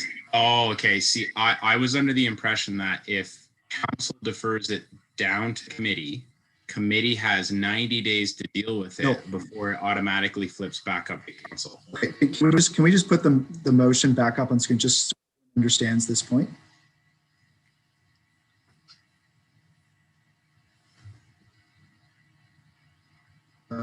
So that's the amendment. Can we see do we have the actual proposed wording? Is that the amendment? So we're on the amendment. No, but where it says that it's talking about committee deferrals, or does that say? Oh, is it? No, just that. So I'm looking at number 3 on our agenda. So we're talking about amending the committee bylaw to require all committee deferrals to automatically go up to the committee's governing body for decision. Right. So I guess my confusion is between that and then the amendment that's before us, because I'm trying to wrap my head around if council defers something. We'll get that ready because I understand what you're saying. So you want to see what's proposed and then see with the amendment super. Correct. Yeah. Please and thank you. Just give us a second.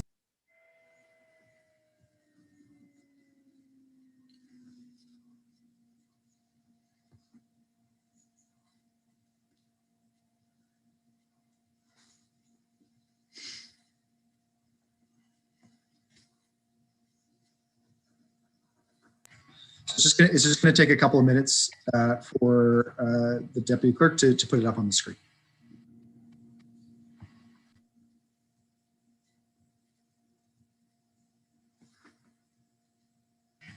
Okay, why don't we take a 5-minute recess and then we'll come back and we'll have a look at that. We'll reconvene at 8:02.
Okay, folks, so I think we have that wording ready to go. So we'll reconvene.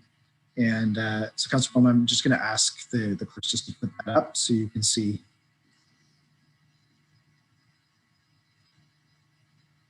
Okay, so you can see that the proposed is items deferred by any committee.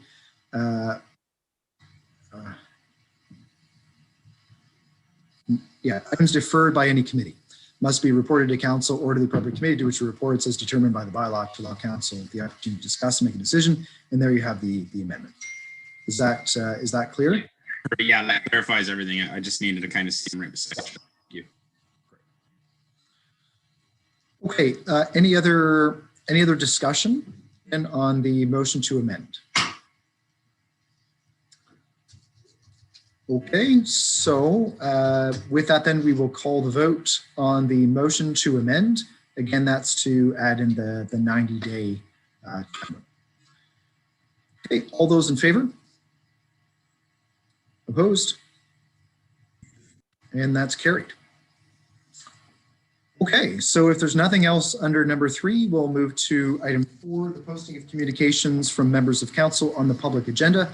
Mr. Clerk. Thank you, Mr. Mayor. You'll note that in the current bylaw, we do not have any clauses that deal with a specific matter. I can indicate that this came through as a request from a particular member of council with respect to the allotted timeline to be able to present one's position. So with respect to this in the proposed bylaw, we've added a section that allows us to add a communication or any correspondence received from a member of council in relation to any recommendation or motion at the meeting. That's it, Mr. Mayor. Okay, thank you very much. Is there any discussion on number 4? Councilor.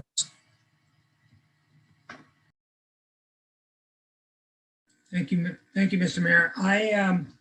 At first, when I was hearing about this, I was kind of concerned, and other council was too.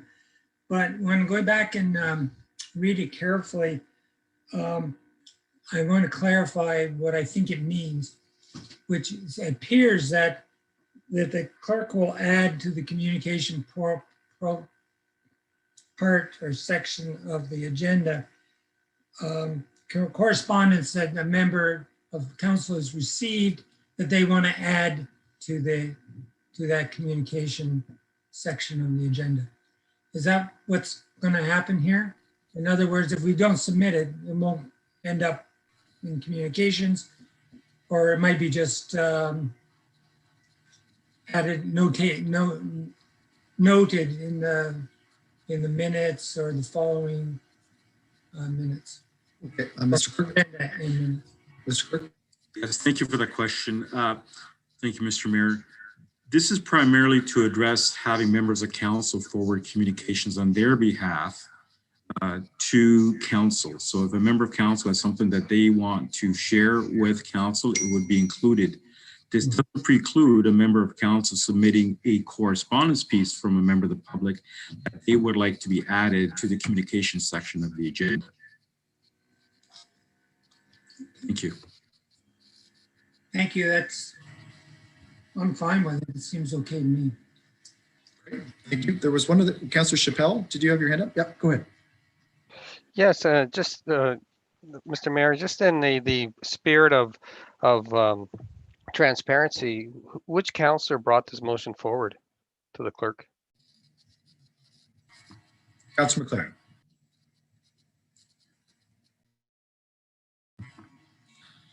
Is there any other discussion on number 4? Okay, then we will move on to number 5, rules around electronic meetings and the 6-month extension for virtual meetings past a state of emergency. Mr. Clerk. Thank you, Mr. Mayor. We've placed on the screen what is currently within the bylaw dealing with the state of emergency in electronic meetings and participation and whatnot. I'll leave that up there just for a couple of minutes so that you can see what the wording is.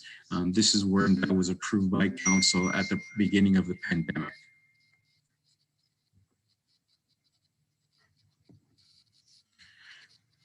So, Mr. Mayor, we've got proposed wording that was approved at the Administrative Policies Committee meeting. It was a fulsome debate. It was pretty much a whole meeting where we talked about how we would continue with virtual meetings past a state of emergency. And to be clear, with members of council and the community, there really is no change with respect to electronic meetings during the declared emergency. The change is to permit virtual meetings to continue for up to 6 months following the end of a declared state of emergency. So we'd like to report that it is common practice across other municipalities to allow a buffer period to explore options with respect to attending in-person meetings electronically. That 6-month window of opportunity is going to give us an opportunity to take a look at hybrid meetings, technology, logistics, voting and whatnot. But to clarify, this doesn't mean that we are going to necessarily go to virtual meetings for the end of time with respect to the city of Kingston. All it does, it reaffirms that during the pandemic and 6 months thereafter, we will be in a virtual meeting setup. But after that, we expect to be coming back to physical meetings based on the safety and whatnot. And it doesn't mean that we will run roughshod and just have electronic meetings go forward basis. I suspect that you may see electronic meetings to address matters, for instance, where they're 5-minute type meetings, and rather than have members of council, staff, and community come to City Hall for a 5-minute meeting, we may do that virtual. There may be opportunities where there are only 1 or 2 agenda items that may allow for these type of meetings to be done virtual. And there may be opportunities during, let's say, inclement weathers or offsite meetings that would necessitate or be desirable to have virtual meetings. But as I said before, this is not an opportunity to say we're going virtual. I suspect that before any virtual meetings are called, Mayor Patterson will consult with members of council and senior staff to ensure that that is the right process with respect to the meeting. So, as I said, this had 3 or 4 hours of debate at Administrative Policies Committee. It's reasonable. It's not a specific change to what we have in our current bylaw, except for that 6-month window of opportunity following the declared state of emergency. Thank you. Okay, thank you, Mr. Clerk. So we will now open it up for a discussion. Councillor Neal. Just quickly, I remember having this conversation around a picnic table at the end of the first wave with the mayor. And one of the things I wondered about was the potential ability to have a hybrid meeting.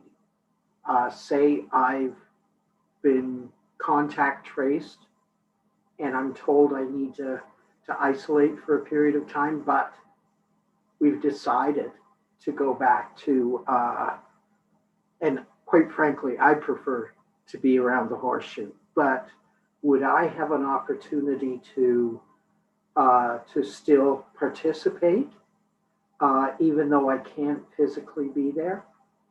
And I know, for instance, Councillor Stroud, given his work schedule, being able to dial in as he just did is probably a more feasible option than having to come to City Hall for a meeting. So is there an opportunity to have hybrid meetings? Thank you. That's a great question, Councillor Neal. The short answer to that question is yes. We're taking a look at that particular opportunity as we speak right now to come up with policies, procedures, as well as logistics and technology to support such a hybrid meeting. So that is something that is in play right now and is something we are looking at. And given the, as I say, the buffer period, that should allow us the opportunity to test it and then implement that as well. We'd have to take a look at, you know, the numbers of councillors that would be in attendance for, say, committee meetings and council meetings. Would we restrict it to 7 members of council being in attendance at council meetings? Would we say at standing committee meetings, it should be 4 to maintain the quorum? But yes, that is something we're definitely looking at, and we look forward to providing a report to council at the appropriate time. I appreciate that. And your staff have gotten very adept at using the Zoom options. So I look forward to that being an option. Thank you. Thank you for that comment. Okay, next is Councillor Stroud. Thank you, Worship.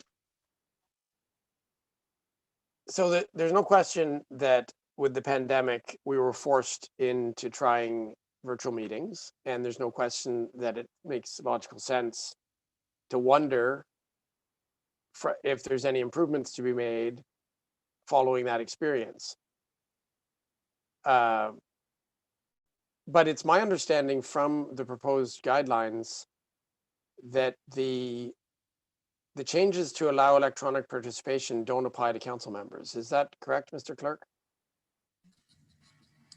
Mr. Clerk? Thank you for that question. Through you, Mr. Mayor, that is correct at this point in time, because under the state of emergency, we are forced to use virtual meetings given the safety issues that go along with that. There's no change with respect to that. What we're looking for is coming up with some solution-oriented options that may include a hybrid type of meeting that can be accommodated for both staff, members of the community, as well as council. Mm-hmm. Yeah, so I mean, in my interpretation, and I guess you've just confirmed this, these clauses that we're going to be examining are surrounding staff attending electronically. I would be more interested in considering measures to have members of the public be able to attend electronically. And perhaps, as we all are, councillors, members of the public from different districts, there may be a non-pandemic reason that someone may want to attend a meeting virtually, as we're all doing right now. And therefore there'd be utility to such thing, but that's not actually what's being proposed here. What's being proposed is some leeway to allow staff to attend electronically. Is that correct? And if not, tell me why that's not correct. Mr. Clerk.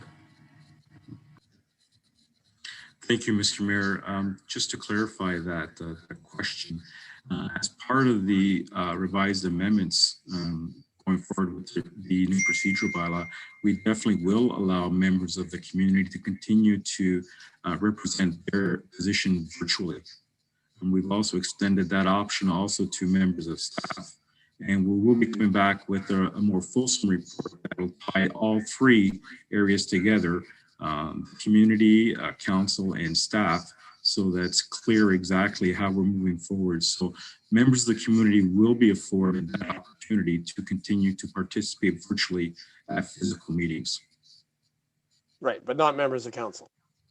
Not at this point in time, but we're looking to make that a hybrid type of meeting as well. So we're looking at the technology and some procedures with respect to maintaining a council meeting or a committee meeting based on the number of members that we think are imperative to be in attendance when members of the community may be delegating both virtually and in person. I don't believe that would be very reasonable to have members of the public come to a committee meeting to speak to one or two members of council. So that's why I thought we may be looking at ensuring that we have a quorum of council or a quorum of committee in attendance on meetings going forward to maintain that relationship with our community. Thank you. Yeah, okay. Thank you, Mr. Clerk. So what we've got here, it's just important that we're clear on what is in the proposed bylaw. What's in the proposed bylaw is not the option, as Councillor Neal was requesting, for hybrid meetings, or as he suggested to the mayor after the first wave. That is not what's in front of us. That may be something that staff is willing to explore, as the clerk just said, but that's not in the language that's in front of us. Okay? What's in front of us, which came to the committee, is language around allowing participation in meetings by staff and members of the public, it being understood they're not voting members. But for the voting members, that was never proposed. Now, it's the practice for us right now. And in fact, we do have a hybrid system right now that we demonstrated tonight, where I participated, as Councillor Neal mentioned, virtually as well. I was still at the hospital, listening, being able to speak, being able to vote, but not being on camera until I got home, and being on mute, which is very important in a busy hospital. That's not what's being proposed here either. So it doesn't really allow that, and doesn't allow Councillor Neal's suggestion for hybrid meetings. So I would say we need to look at that right now and get that in the language, or we need to stop talking about it because it's not there, and make a decision accordingly. And so that gets me to my overall feeling on this type of thing. The pandemic forced us into this virtual meeting situation, and the end of the pandemic would signal the end of the virtual meeting. If council feels that the virtual meeting has enough value to it to keep it after there is no pandemic, then those rules around virtual attendance should apply to everyone. And I'm just very confused about the road we're going down with different tiers of participation. Some that are proposed to now in this language to be permitted electronically, and others like council members that are not. So boards of major companies that use virtual technology, and to allow a member that's, say, in Singapore on business, be able to attend a meeting, and they put the electronic screen in the boardroom, and maybe there's 2 one day, and maybe there's 3. And of course, if everybody was in you wouldn't put them all together physically because there's no point, right? But there's this virtualization and the delinking of the members of these boards from their physical locations and having them participate through the digital media is actually the way that the entire world is going. It was convenient for the pandemic, but it was already in place. And that's what we're saying. That's what this is. This is staff saying we ought to be discussing this because there's some utility here, because we're getting the technology to be able to do this. But I'm just not comfortable with the way that it's being rolled out. It's being rolled out with different focuses at different times. And there's no clear rationale as to why there's a 6-month period, and there's no clear explanation as to why it is a partial examination of virtual meetings. So I know it came through committee, and I know we had long discussions, but I wouldn't say that we've wrapped our heads around the implications of all this. And it's all well and good to say, well, you'll see, we'll examine it. I think the time to examine it is right now. We need to decide if we want members to be able to participate virtually, yes or no, in what way and in what numbers, in what percentages. We need to decide that right now. And if we don't, we need to at least put a deferral in place with a time period of when we will decide that. We need to do that, not staff. So that's the situation we're in. It's a great conversation starter, but there isn't enough here. This doesn't, what's in front of us here doesn't address all of the issues. So 3 seconds. I guess I'll just propose that simply for a future date. I will propose that we give direction that council directs staff, and I can write this out if you like. I'll need a minute, but I'll say it out loud. That council directs staff to report on a, Councillor Stroud, I'm just going to pause you just for a moment. So the proposal that is brought forward by staff has a 6-month time frame after the state of emergency. So that is the time frame that staff are proposing. So if you wish to, if you want to amend that, that would be the way to do that. So if you want to change the 6-month time frame, then you can propose an amendment to that. But that's yeah, no, thanks, Your Worship, but that's not what I'm saying at all. I'm not talking about the time frame. I'm talking about the absence of a uniform approach to virtual participation. There's an uneven approach here. So, because what's being proposed is rules around staff members attending electronically. It's not enough.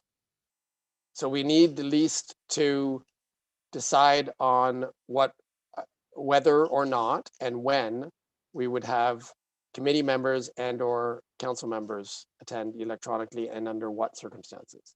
We need to decide that. And that's not here. So, and it doesn't matter if it's 6 months, that 6 months is irrelevant because it's not here. So I need time to write. Point of order, Councillor Neal. So Councillor Stroud, when I asked all of council to please prepare amendments in writing in advance, were you able to put that, were you able to get that to the clerk?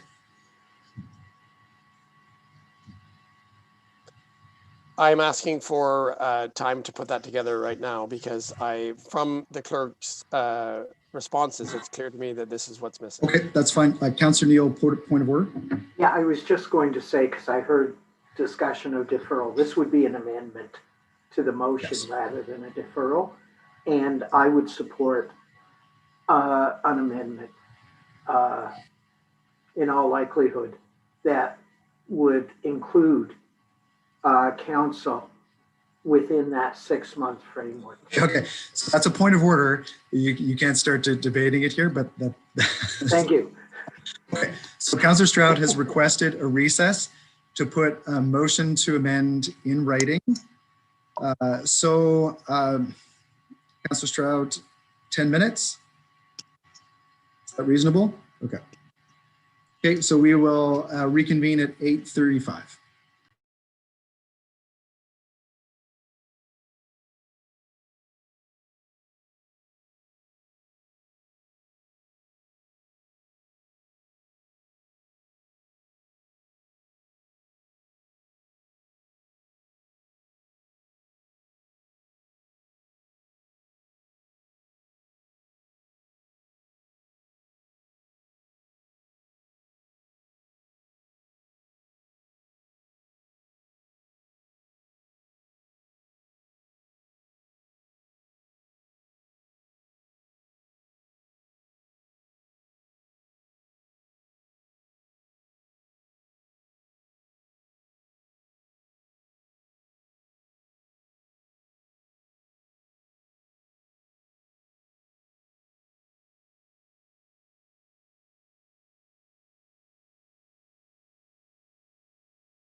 Okay, it is 8:35. So we will reconvene. Councillor Stroud, do you have an update for us, just with some wording?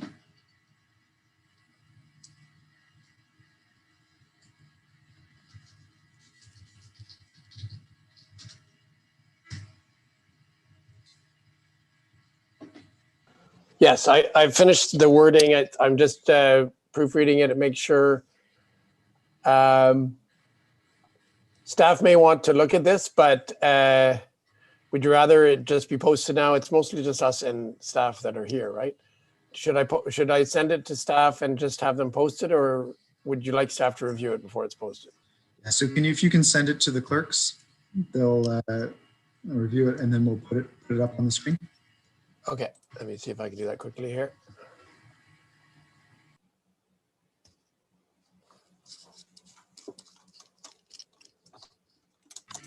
Okay, so I'm going to propose another 5-minute recess for staff to be able to review, and then we'll put it up on the screen. Okay, we'll see you back at 8:42.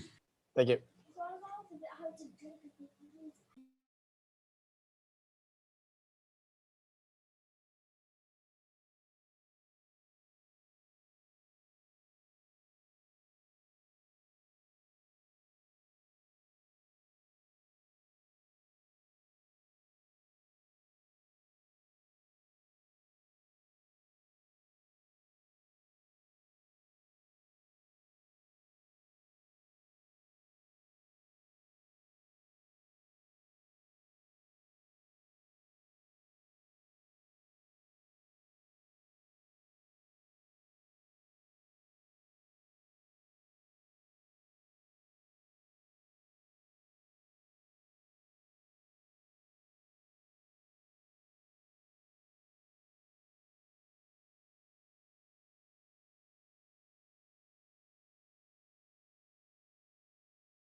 Okay, so it's 8:43.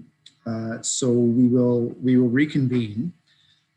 So Councillor Stroud, we're going to put up on the screen what you sent the clerk, and then I'm just going to propose a way forward on this. So what's been sent in? So this is moved by Councillor Stroud, seconded by Councillor Chappelle, that section 6.25 be deleted and replaced with the following. That staff examine what is required to allow members of council, members of committees, city staff, and members of the public entitled to attend a meeting, including without limitation, delegations presented, to have the right to participate in a meeting via electronic means, subject to applicable laws and available technology, and report back within 6 months of the termination of the emergency pursuant to Section 4 of the Emergency Management Act. Okay, so Councillor Stroud, that first part, that staff examine what is required to allow, that's not something you can put in a bylaw. That's a motion. So what I would propose is, so I'll allow you here tonight to put forward that as a motion for staff to examine what's required for members of council to participate electronically. We can do that as a separate motion. And then the other pieces, then it would be up to you if you want to delete the ability for city staff, members of the public, to participate electronically. So that part can be amended in the existing bylaw. Does that make sense?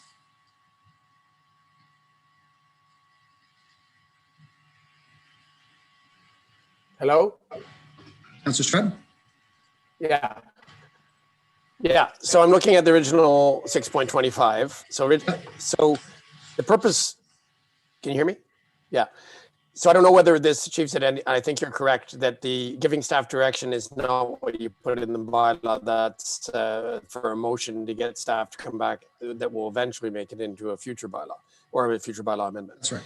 That's right. So what we really need is direction to staff, but I want to make clear what my intent is. My intent is for uniformity, like I put in the heading of the email, uniformity, so that the rules that are proposed and eventually what the bylaw says have language about all those groups. So members of council, members of committees, right? Because members of committees are also not dealt with in 625 as it stands. So this would be members of the Heritage Committee, etc. Yes, right? I understand that. So I'm going to propose two different options for you, and then you can tell me which one you would like to do. So option number one is that you can amend the bylaw in front of us by deleting 6.25 entirely right now, and then proposing a motion, right, along the lines of what you proposed that would deal with that uniformity. That's option number one. Option number two is that you can simply leave 6.25 as it is with respect to members of the public and city staff, and then you can propose a motion directing staff to then bring something back forward that would deal with members of council and members of the committee.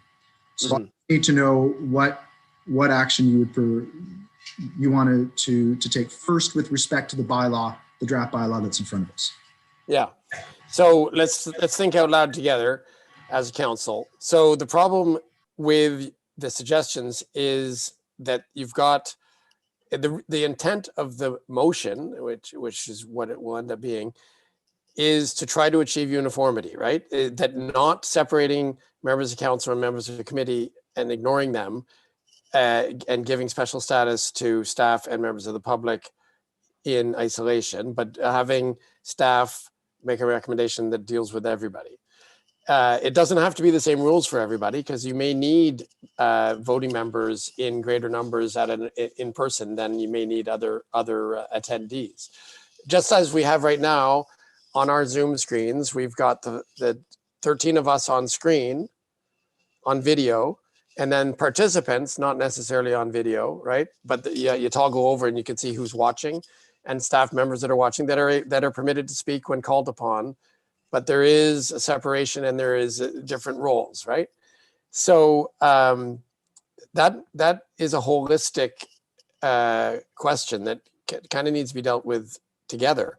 So if we pass 625 as it is, it puts into the bylaw a separation between Okay, so Councillor Stroud, so what I'm hearing from you is that you are proposing to amend the draft bylaw by deleting 6.25. Is that correct?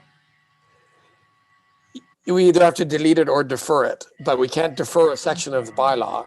So, so you can delete it. So then my motion would have to include the language that is referred to in 625 to come at a later time, right? So that's right. So what I'm asking for is, are you putting forward a motion to amend the draft bylaw to delete 6.25 with the understanding that once we are through these points, I will allow you then to put forward a motion to direct staff to come back with something later on? Yeah. Well, I can do that. It's not absolutely necessary. With or without 625 in the bylaw, staff can still do work to harmonize everything. But I just think it would be two separate things. It may be extra work. So maybe I should ask the clerk, if we leave 625 alone and vote on that when we vote on the bylaw, does that prevent you, or does that have a significant effect on the motion that I submitted in its form there as a motion? Would it cause problems with that motion? To you, Mr. Chair, thank you for that question. To you, Councillor Stroud, I would just leave the wording in. It's not going to prevent us from doing the work that we already said we were going to do, but now we're going to see it also in writing as well. So leave 6.25 in there, and you'll know that we'll provide the necessary part at the appropriate time. Okay, so he's answered the question. So no, I'm not going to propose deleting 625. I'm just going to propose a separate motion to have this additional work done that would hopefully harmonize everything in the future. Okay, thank you. Councillor or Deputy Mayor Holland. Thank you. I guess what I had a question or an issue, but I think it's been resolved with the direction Councillor Stroud is suggesting, because the information that we would need to get about operating having the uniformity, there's like costing technological implications, all of that. And that seems to be something that needs to be separated no matter what, was really my point. And that's because there will be implications to the operations and the budget to do something different. Just because they're online doesn't mean these meetings are not expensive. So we're saying we're going to deal with that separately now. Yes. Okay. Thank you. Okay. So any other discussion then on number 5, rules around electronic meetings and the 6-month extension for virtual meetings past a state of emergency? Okay. Okay, so we'll move on then to number 6, the new option for attending in-person meetings electronically. Sorry, Your Worship, when do I present that motion? So,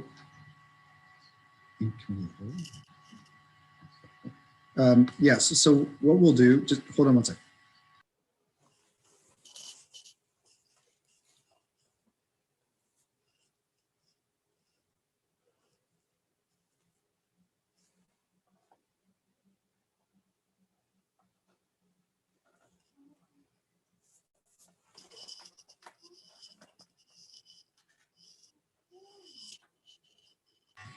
Okay, so I was just conferring with the clerk. So probably the best way to do this is we'll get through the remaining points on the draft bylaw. We will approve the draft bylaw, and then we will deal with your motion, Councillor Stroud. And then after that, then we will resolve back into council. Okay, so I think we've dealt with number 5 and really with number 6 as well. So that brings us to number 7.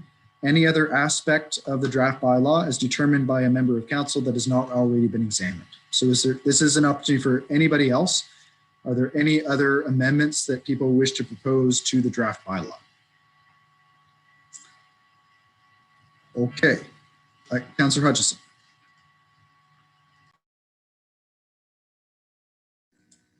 I don't know if I want to make an amendment, but I do want to raise the issue of the use of cell phones during meetings. And if we're communicating privately between one or two. So Councillor Hutchison, just conferring with the clerks, that would not be a bylaw issue, right? It's in the bylaw. It talks about cell phones being kept on inaudible. And it used to be. Well, let me just double check that with the clerk.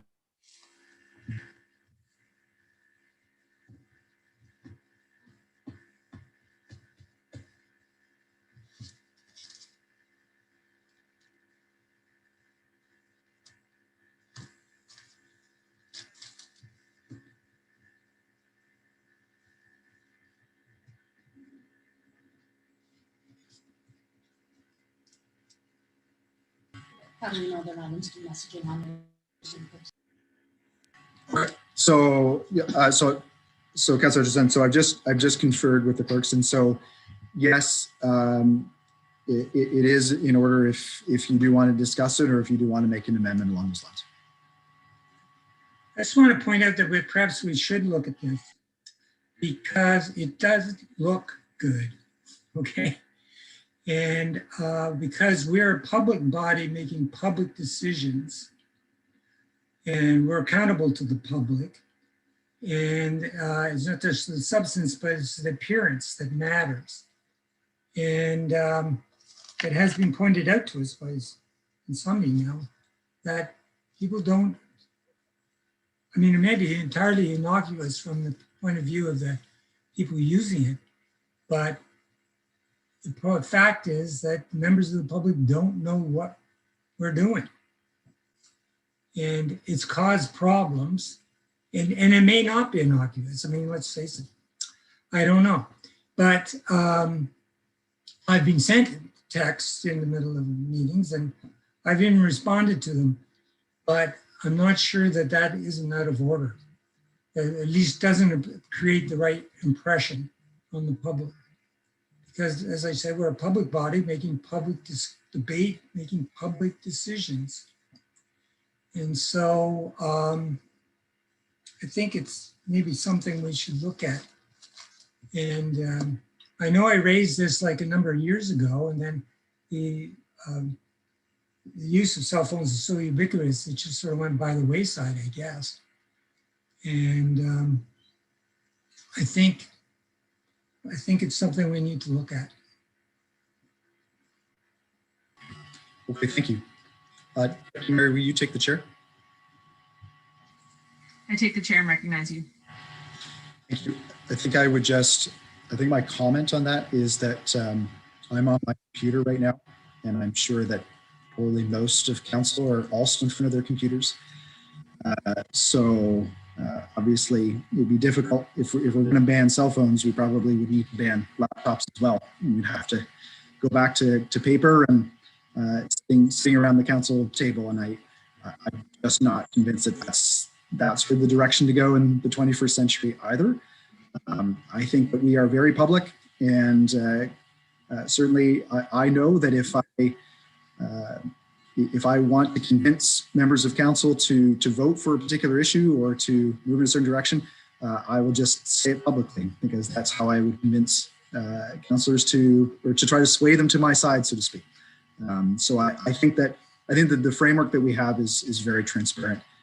I think that the debate that we are by far the most open and transparent level of government, that's for sure. When provincial and federal governments can make all these decisions behind closed doors and you never hear about them until they're introduced, that's certainly very different from us. So I would just caution against if you're going to ban cell phones, you have to ban everything. So, thank you. Well, thank you. I return the chair, and Councillor Bohm is next on the list. Great, thank you. Councillor Bohm. Thank you, Your Worship, and through you kind of took the words of the myth there. We're all on computers right now. Could be sending emails, could be researching things. Somebody could bring up a point, and you could be fact checking it to actually go, hey, is that actually accurate? So, I mean, the truth of the matter is we have all these resources. in front of us. And we've even had people in the middle of meetings that will, constituents even, that will send you an email on a topic that's coming up later in the agenda, or new information comes to light. So we are in the age of technology, and this is something where if residents are concerned about what's going on, we all quite well are versed in the fact that anybody can request any of our information at any time through an MFIPA request. And I know it's happened before, and it'll likely happen again if people are concerned. So with that in mind, I mean, everything is ultimately open and transparent at the end of the day.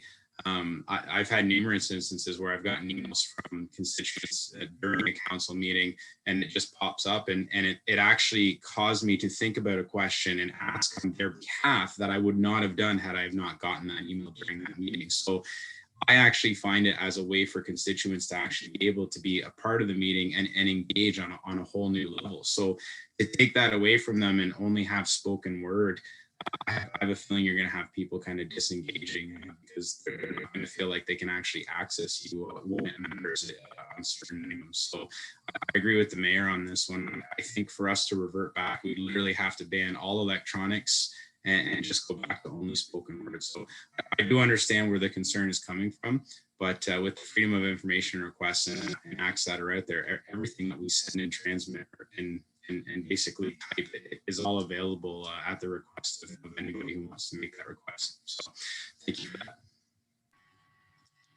Next is Councillor Neal. Yes, just very quickly. I think this came up, way back in 2010 when I was first elected, and there was some discussion about people at the time using their smartphones in sending messages to people around the horseshoe, which I don't think is the intent of it. But we at the time said we need to use the honor system. And the reality is I'm not going to talk to anybody on council about an issue that's before us and we're deliberating on. I think we need to speak publicly on those issues and not be swapping votes around the horseshoe or whatever. I'm guilty as charged. I sent Councillor Bohm a comment on text today about how cute his baby was. Technically, I probably broke the rules of not using a smartphone during a council meeting, but it had nothing to do with the council meeting. So I think we need to use a certain amount of discretion and use the honor system. And I will correct somebody if they are trying to negotiate a vote of mine from within the horseshoe, but constituents, Councillor Bohm's right, we get messages from constituents, sometimes not very friendly, depending on how we're about to vote, but that's okay. So, thank you. Okay, thank you. Is there anybody else who wishes to speak? Okay, so with that, I will ask for a mover and a seconder for the draft procedural bylaw. Can I have a mover, please? Moved by Councillor Hill, seconded by Councillor Osanik.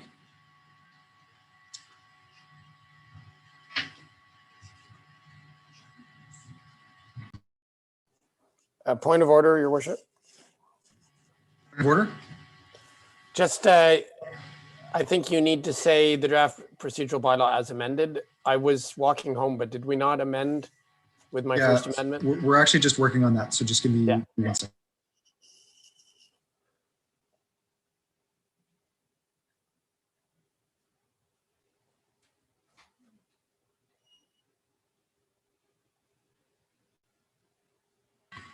Okay, sorry, folks. So to be clear, so we are going to, we have both the committee bylaw as amended, as Councillor Chad has noted, and the council procedural bylaw as amended.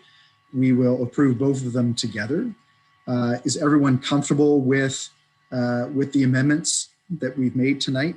Is everyone clear on what we're voting for? Just want to make sure that we're good. Councillor Stroud? Yes, just because I didn't have a screen with me and there was traffic noise, I didn't actually hear what happened with that vote. So the 90-day committee deferral thing, what was the result of that? So that amendment passed. So with a 90-day. With a 90-day time limit for committee deferrals. Thank you. Okay. Any other questions on any of the amendments? I just want to make sure everyone's clear on what we're voting for. Okay, so we will call the vote then. All those in favor? Opposed? And that's carried. Okay, so now we've approved the draft, or we've approved the committee bylaw and the council procedural bylaw. So now I will give the floor to Councillor Stroud to put forward his motion. Councillor Stroud. Thank you, Your Worship. So I guess it needs to be in the form of motion. So it is in the form of motion. It's moved by myself, seconded by Councillor Chappell. But the section 25 doesn't need to be there. So so the question is my original wording without the section 25 still correct for my intent? So there we go. Yes. Thank you. Yeah, so what we've done is we've taken the 6.25 out. Okay, so here's what we have then. So we have a new motion moved by Councillor Stroud, seconded by Councillor Chappell. The staff be directed to examine what is required to allow members of council, members of committees, city staff, and members of the public entitled to attend a meeting, including without limitation delegations and presenters, to have the right to participate in the meeting via electronic means, subject to applicable laws and available technology, and report back within 6 months of the termination of the emergency pursuant to Section 4 of the Emergency Management Act. Right. That is my motion. The only other thing I would do is I would like to ask Mr. Clerk, Mr. Bolognon, about the 6 month time period, if that's adequate, or if he would like a different time period. Thank you for that question. 6 months is sufficient. Thank you. Okay. So yes, and thank you for that rewording. I won't say anything more right now. I've already spoken to it. Thank you. Okay, thank you. Is there anyone else that wishes to speak to the motion? Councillor Hutchison. Thank you, Mr. Mayor. I think staff are going to probably report on this anyway, but by the sounds of things, I'm very concerned about that in-person meetings will be the default position of the council. There's all kinds of commentary and research done on how virtual meetings do not equate to in-person meetings. And I started gathering it at one point because I thought it was going to come up before this. So I can understand there might be reasons for individual councillors to feel that they might want to do that, but I don't think it works for the public. And we are a public body and a community body. And for that purpose, we need to be open and transparent and accountable. But as much as we're being forced into this virtual meeting circumstance, I don't think anybody should believe it's the same as an in-person meeting, because that's a social community event where you can see everybody and they can see all of us together and read the room and understand what is socially going on in a way that is not possible virtually. And therefore, I think there's diminished transparency and accountability with virtual meetings and some technological problems as well. So I'm wondering, is this the time for this, or are there going to be sort of a decision made in the hands of staff with a report of some sort? So Councillor Hutchison, the motion is asking for staff to report back to council. with those options. So this will very much be a council decision. Okay. Will there be public consultation? Mr. Thank you for that question, Mr. Mayor. Yes, there will be public consultation. Okay, thank you.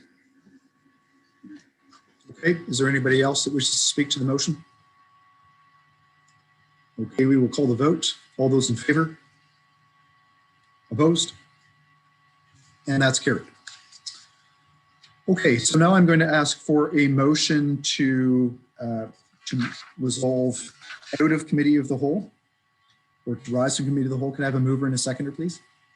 Moved by Councillor Oosterhoff, second by Deputy Mayor Holland, to rise from committee of the whole. All those in favor? Opposed? And that's carried. So now we are back in council. So now at this point, we will confirm everything that we just decided in committee of the whole. So first, I'll ask for a mover and a seconder to approve the new committee bylaw and council procedural bylaw. Can I have a mover and seconder, please? Moved by Councillor McLaren, seconded by Councillor Neal. All those in favor? Opposed? And that's carried.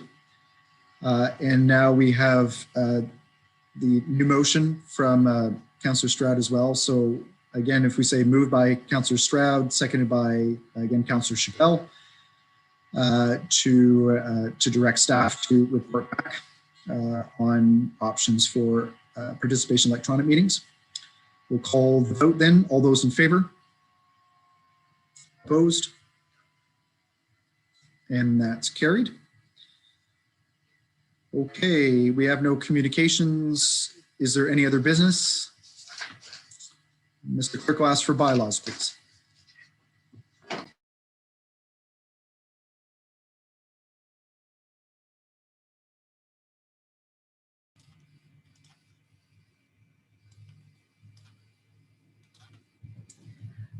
Moved by Councillor Bowen, seconded by Councillor Stroud, that bylaws 1 as amended, 2 as amended, and 3 be given their first and second reading. All those in favor? Opposed? And that's carried.